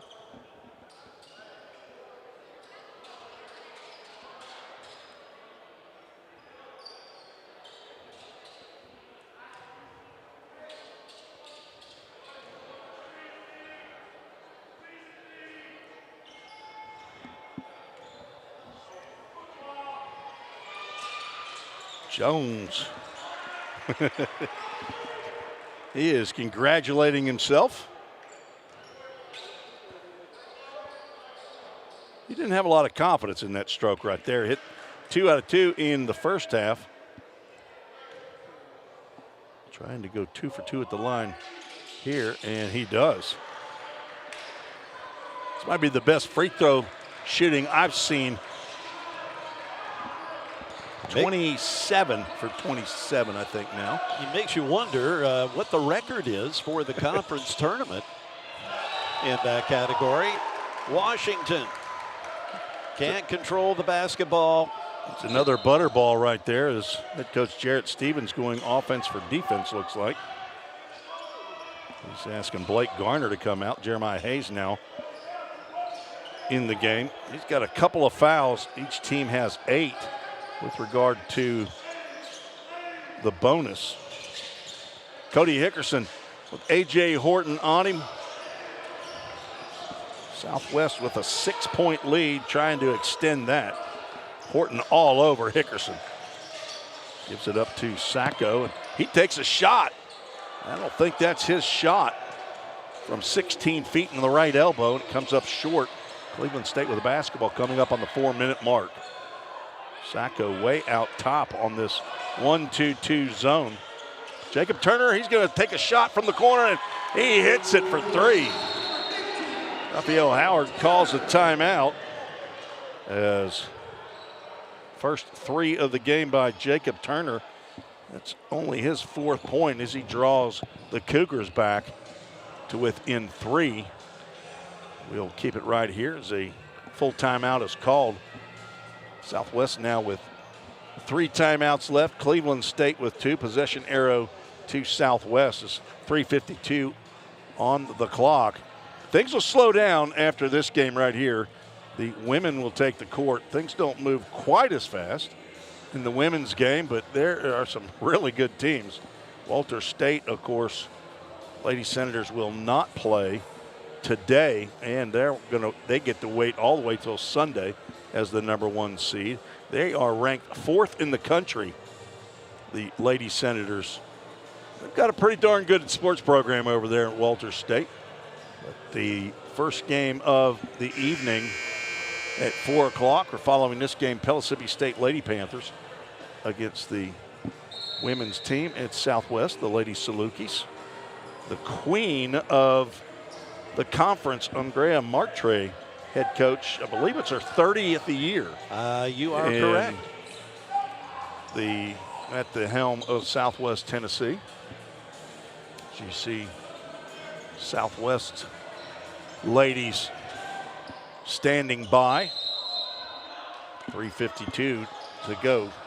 Salukis with the ball and a 3-point lead. Hayes being guarded by Turner. Hickerson being guarded by Horton, gets the screen from Jones. Gets it up to Hayes, who's going to drive the baseline off the glass, but he can't get it to go. And the rebound to Franklin. Franklin with 15 points in the game. Turner's looking for an angle, but Horton just pulls up for a three. Lanier with an offensive rebound and a putback. It's good. Down by just one are the Cougars as the 3-minute mark approaching. Hickerson now with 3 white shirts around him, loses the grip. Tried to go right through 2 Cougar defenders, and apparently one of them fouled. That's going to be Turner. And he is not pleased. That's his 4th personal. Mumbling to himself and to anyone else that'll listen. Exactly 3 minutes left. Jonathan Kuzmi and Blake Garner will check back in. They're in for defense as Jeremiah Hayes and Eric Jones check out. Now Turner's going to be replaced by Ryan Neal. Jeremiah Hayes, the leading scorer for Southwest in this game. And on the season, he's over his mark as Hickerson. And the luck continues. Hickerson says, hey, make it, take it. I'll take another shot. Still perfect.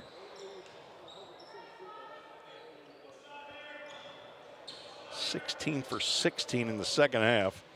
28 for 28 in the contest. Hickerson. Perfect. Yeah, if we had a research staff, Jay, I know it. That's pretty amazing. We'd be asking right now, what's the record for most free throws made without a miss? And has anybody ever gone 100%? In the corner, Neal for 3. Good! Splashes it home. Keeping it close. How about a tie game? How's that for close? Hickerson bringing it across the timeline. 2.5 minutes to go. We're at the Pickle Field House, and Hickerson will pull up, and he'll drain a 3. He says, take that. As his team congratulates him, and deservedly so. Knocks down his first 3. It's the first 3 of the second half on my score sheet for Southwest Tennessee. They had 1 in the first half and 1 here in the second half. As I believe that's 2 out of 7 or 2 out of 8 for Southwest. Cleveland State has drained 7 threes, but it's the free throws that have made the difference here. Absolutely. I mean, there's no question about it. 28 for 28 is the story for Southwest Tennessee. Came in 8th in the league. I'm not sure what Jarrett Stevens, instead of study hall, had him shooting free throws down there at the Bertie Sales Gymnasium on the campus of Southwest Tennessee. Big thanks to the crew that's here. Jonathan Hughes running the camera right next to Barry Inslee. And who else we got? Tamira Dreer. She's handling the robotics maybe. She's teaching. She's a woman of the people. William Sexton, our sound engineer. A.J. Fawson is the Swiss Army knife. He's the head honcho here, chief engineer at VolState. And a couple of others, one of which I have not worked with.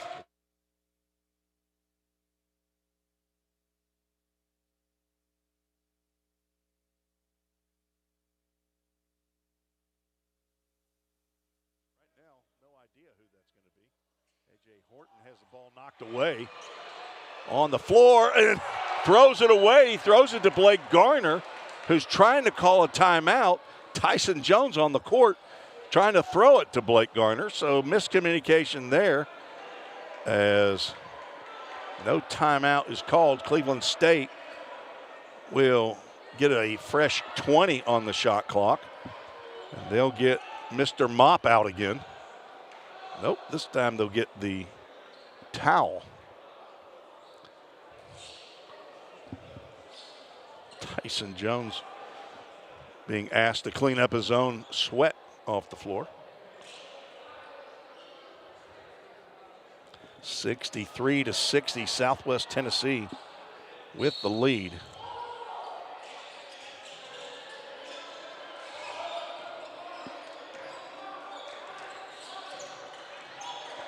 Horton gets it into the corner. Neal fakes a three and tries to pass. It's knocked down. Hickerson now with the basketball.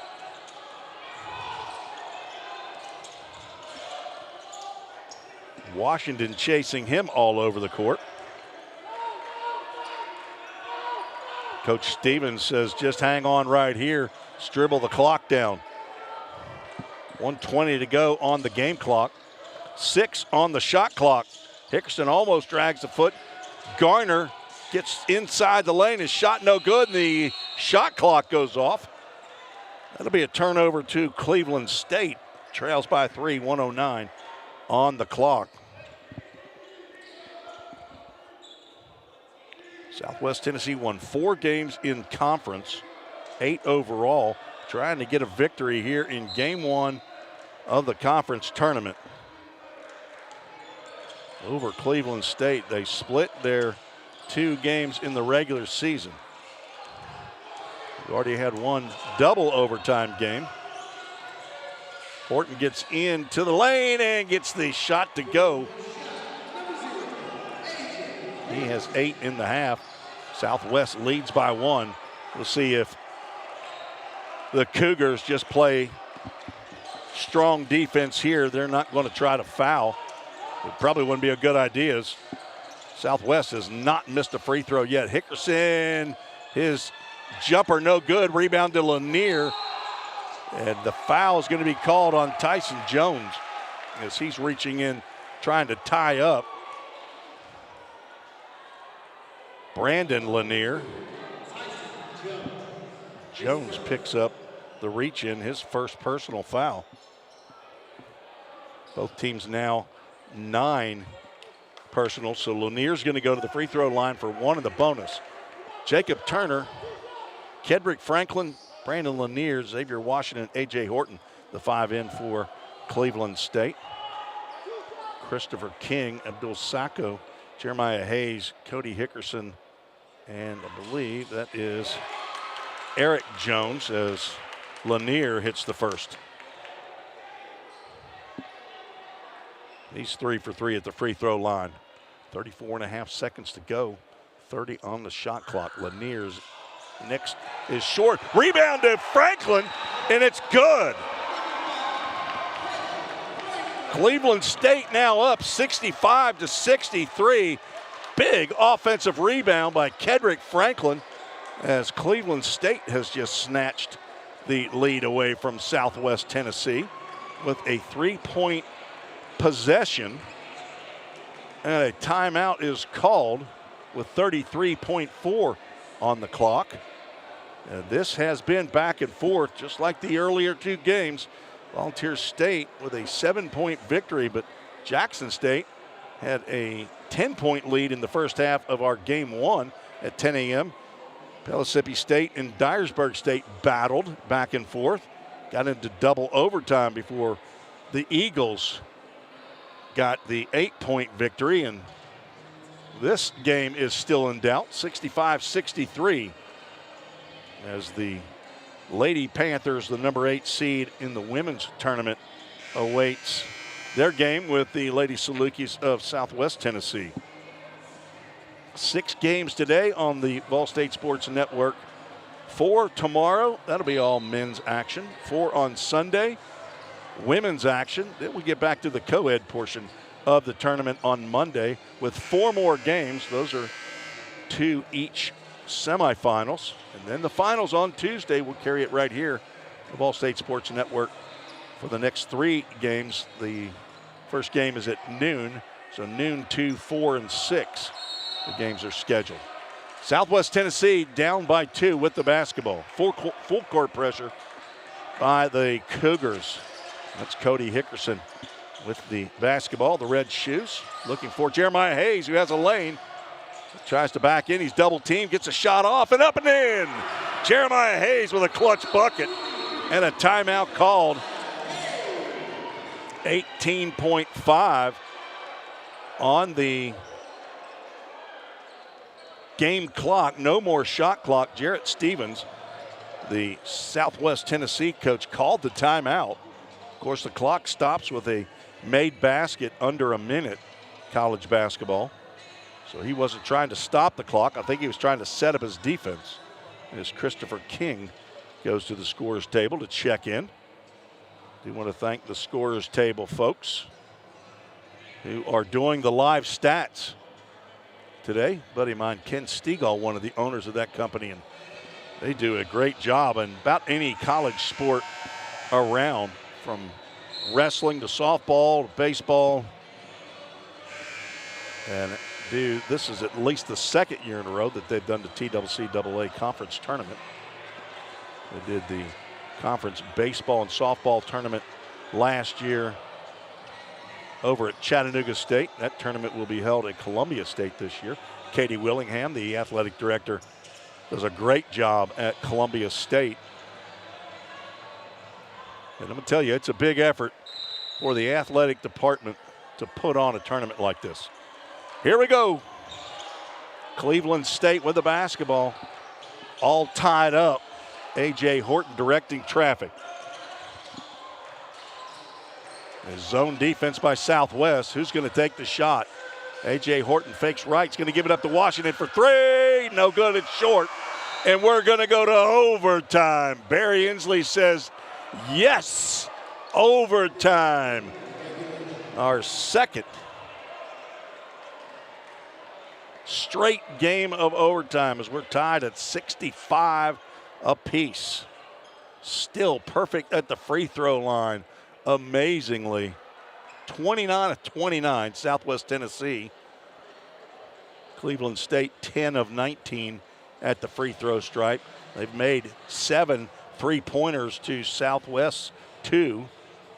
So there's 15 extra points, digging into the 19-point difference at the free throw line. They've made 24 total field goals to Southwest's 17. Leading scorers here as we will go to OT. Jeremiah Hayes with 15 points for the Salukis, 17 for Kedrick Franklin. And a big, big bucket by Jeremiah Hayes to get the equalizer and send us to an overtime. Jay Harper gets the extra steps in, but who's getting every extra step is A.J. Fawcett, who is operating that mobile camera. 36-point half for Southwest Tennessee as they trailed at the end of the first half, 30-29. 35 points for Southwest Tennessee, or for Cleveland State. And we had one overtime game a year ago in the conference tournament, and we're 3 games in, and we're on to our second overtime. Dustin Williams will throw the ball up. Abdul Sacco and Brandon Lanier, and Cleveland State comes down with the basketball. Jay, you're not huffing and puffing like I was. You're in a lot better shape. Well, I wouldn't go that far, but, I haven't had to go up twice, up and down twice like you did. You're in a little better shape, I think. Horton tries to work on King. Left, right, back to his right, and he gets stuffed. He gets the ball back, gets stuffed again. King comes out of there with the basketball. 2 on 5, and he's probing.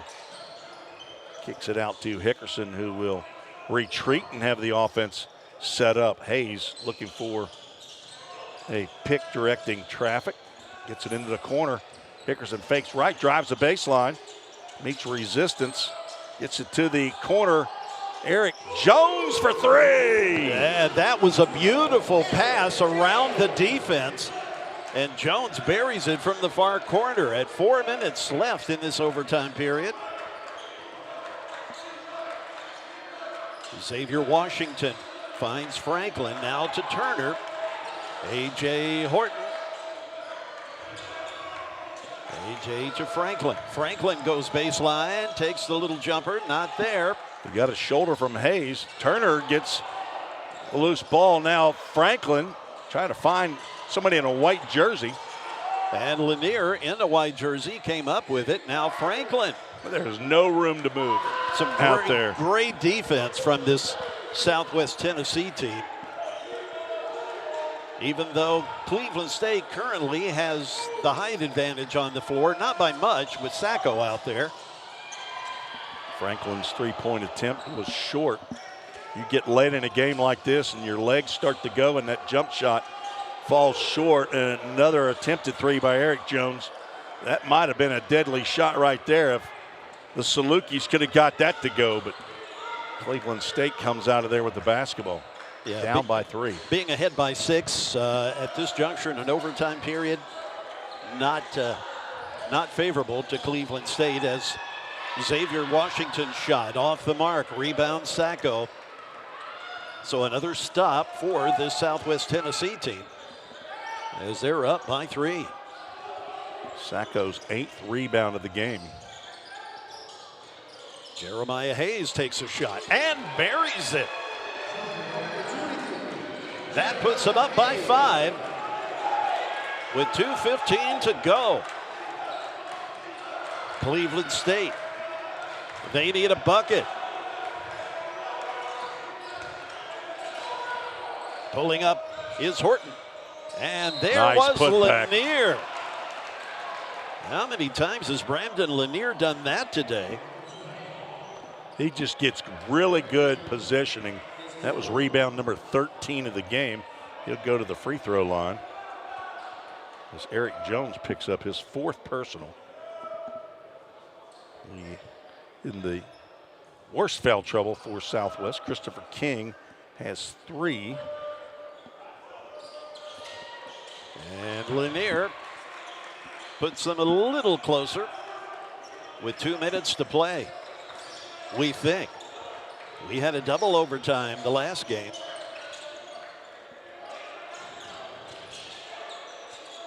This is King with Horton close by. Christopher turns and jumps and makes the shot.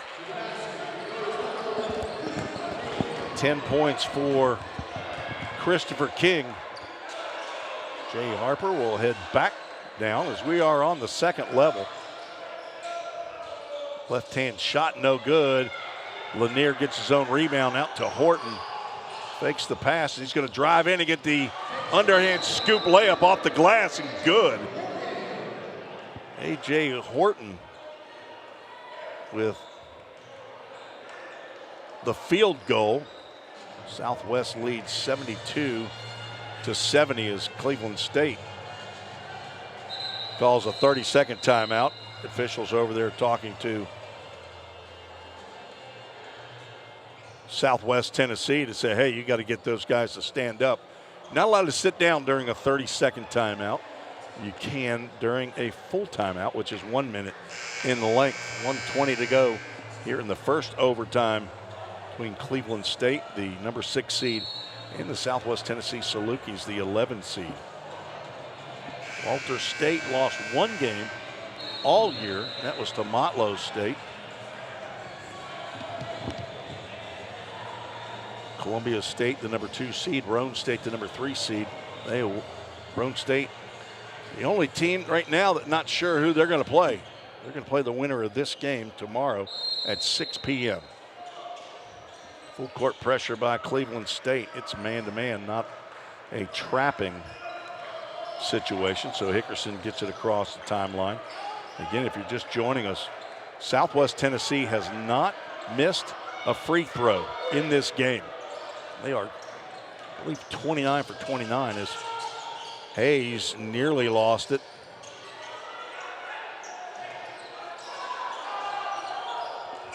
Four on a shot clock. King steps back and drains a 3. Oh my. Unexpected. And right back in your face, Brian Neal drills a 3. 42 seconds to go. Southwest with a 2-point lead and the basketball. They're calling for a timeout. That will leave them with one timeout. And I believe they're going to get to sit this time. It's a full timeout. We will take it with them here in the first overtime. Southwest with a 75-73 lead. We'll be right back on the VolState Sports Network.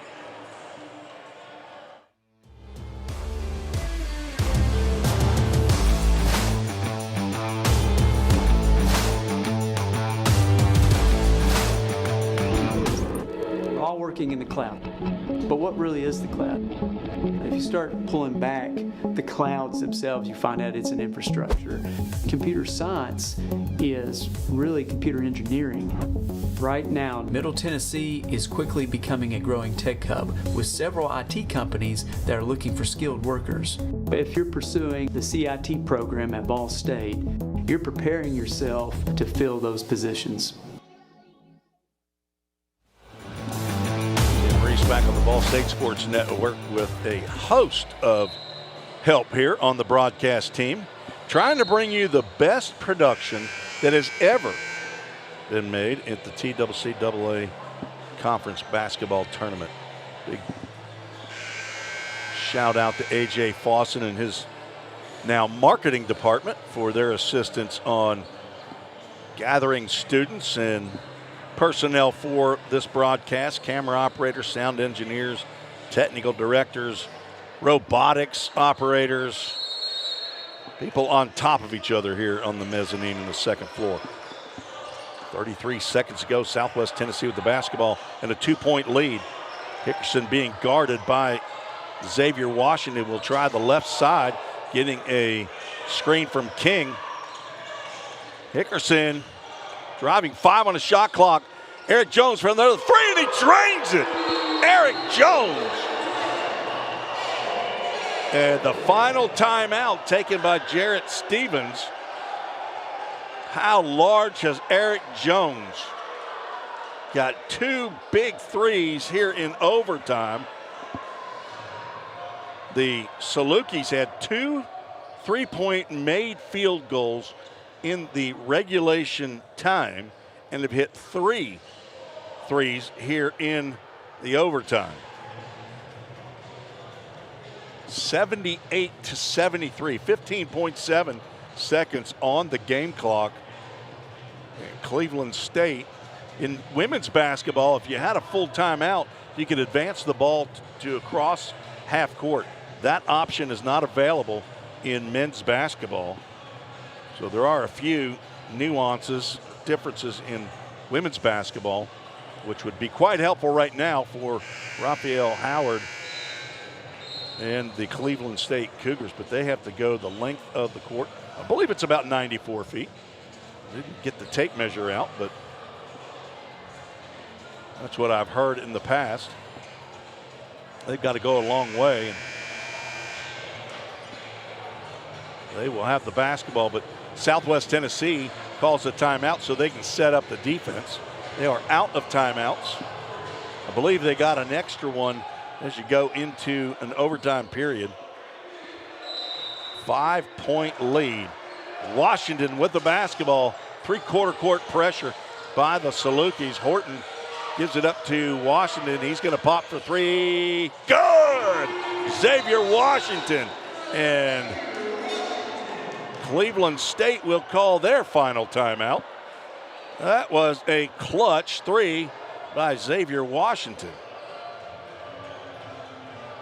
His third 3. He's got 1 in the first half, 1 in the second half, and now 1 in overtime.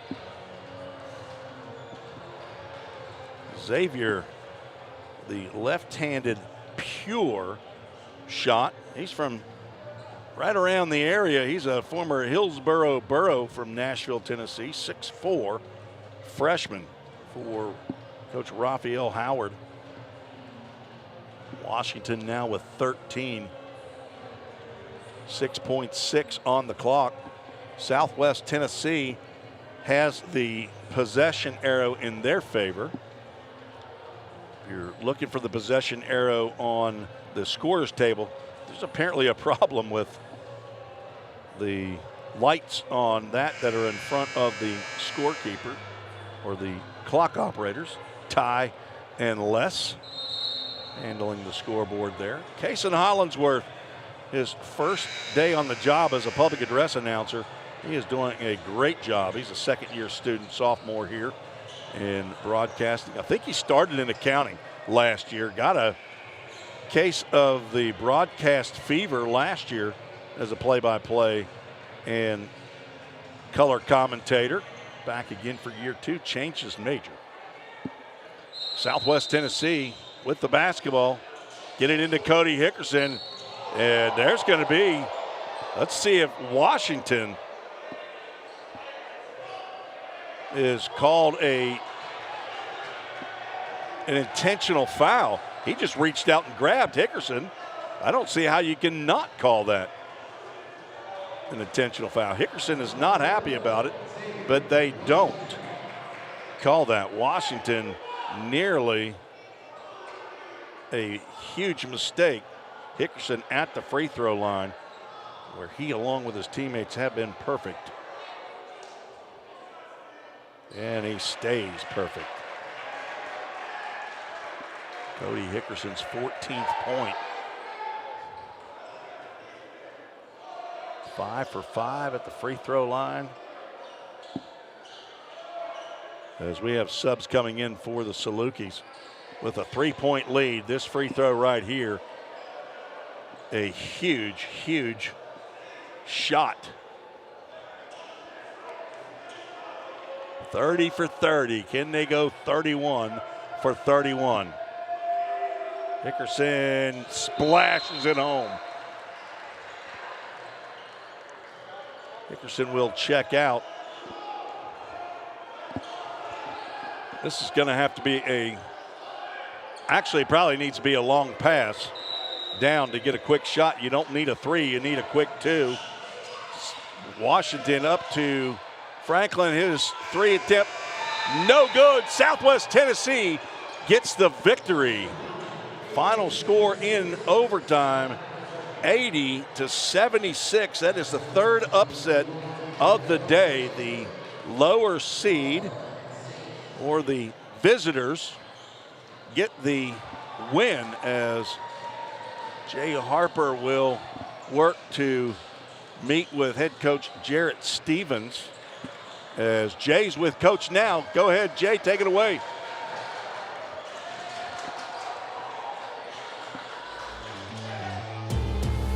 The athletic director, along with being the men's head coach here for the Southwest Tennessee Salukis. Coach Stevens, I mean, have you caught your breath yet after that one?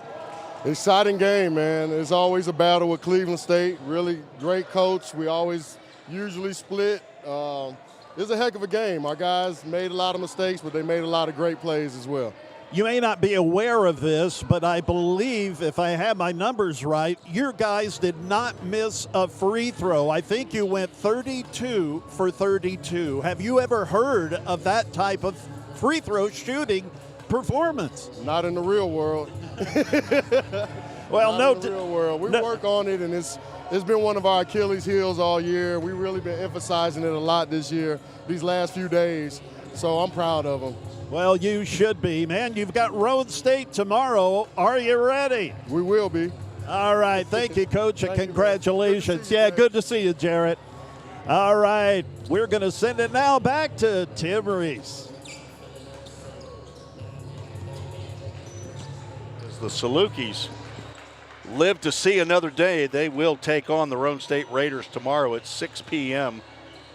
as 4 games are scheduled. Get you at noon, Walter State against Volunteer State. 2 o'clock game, Chat State versus Motlow. And Columbia State taking on Dyersburg at 4, and the nightcap 6 p.m. Southwest Tennessee and Rowan State. That'll do it for our men's action here on day 1 at the Pickle Fieldhouse on the campus of Volunteer State Community College. We'll be back here shortly with the first game of the women's conference tournament. Mississippi State taking on the Southwest Tennessee Salukis. For Dr. Wendy Tossenson, the president here at VolState, athletic director Bobby Hudson, And the crew and the broadcast team here, this is Tim Reese for Jay Harper saying God bless you and thank you for watching another exciting edition on the VolState Sports Network.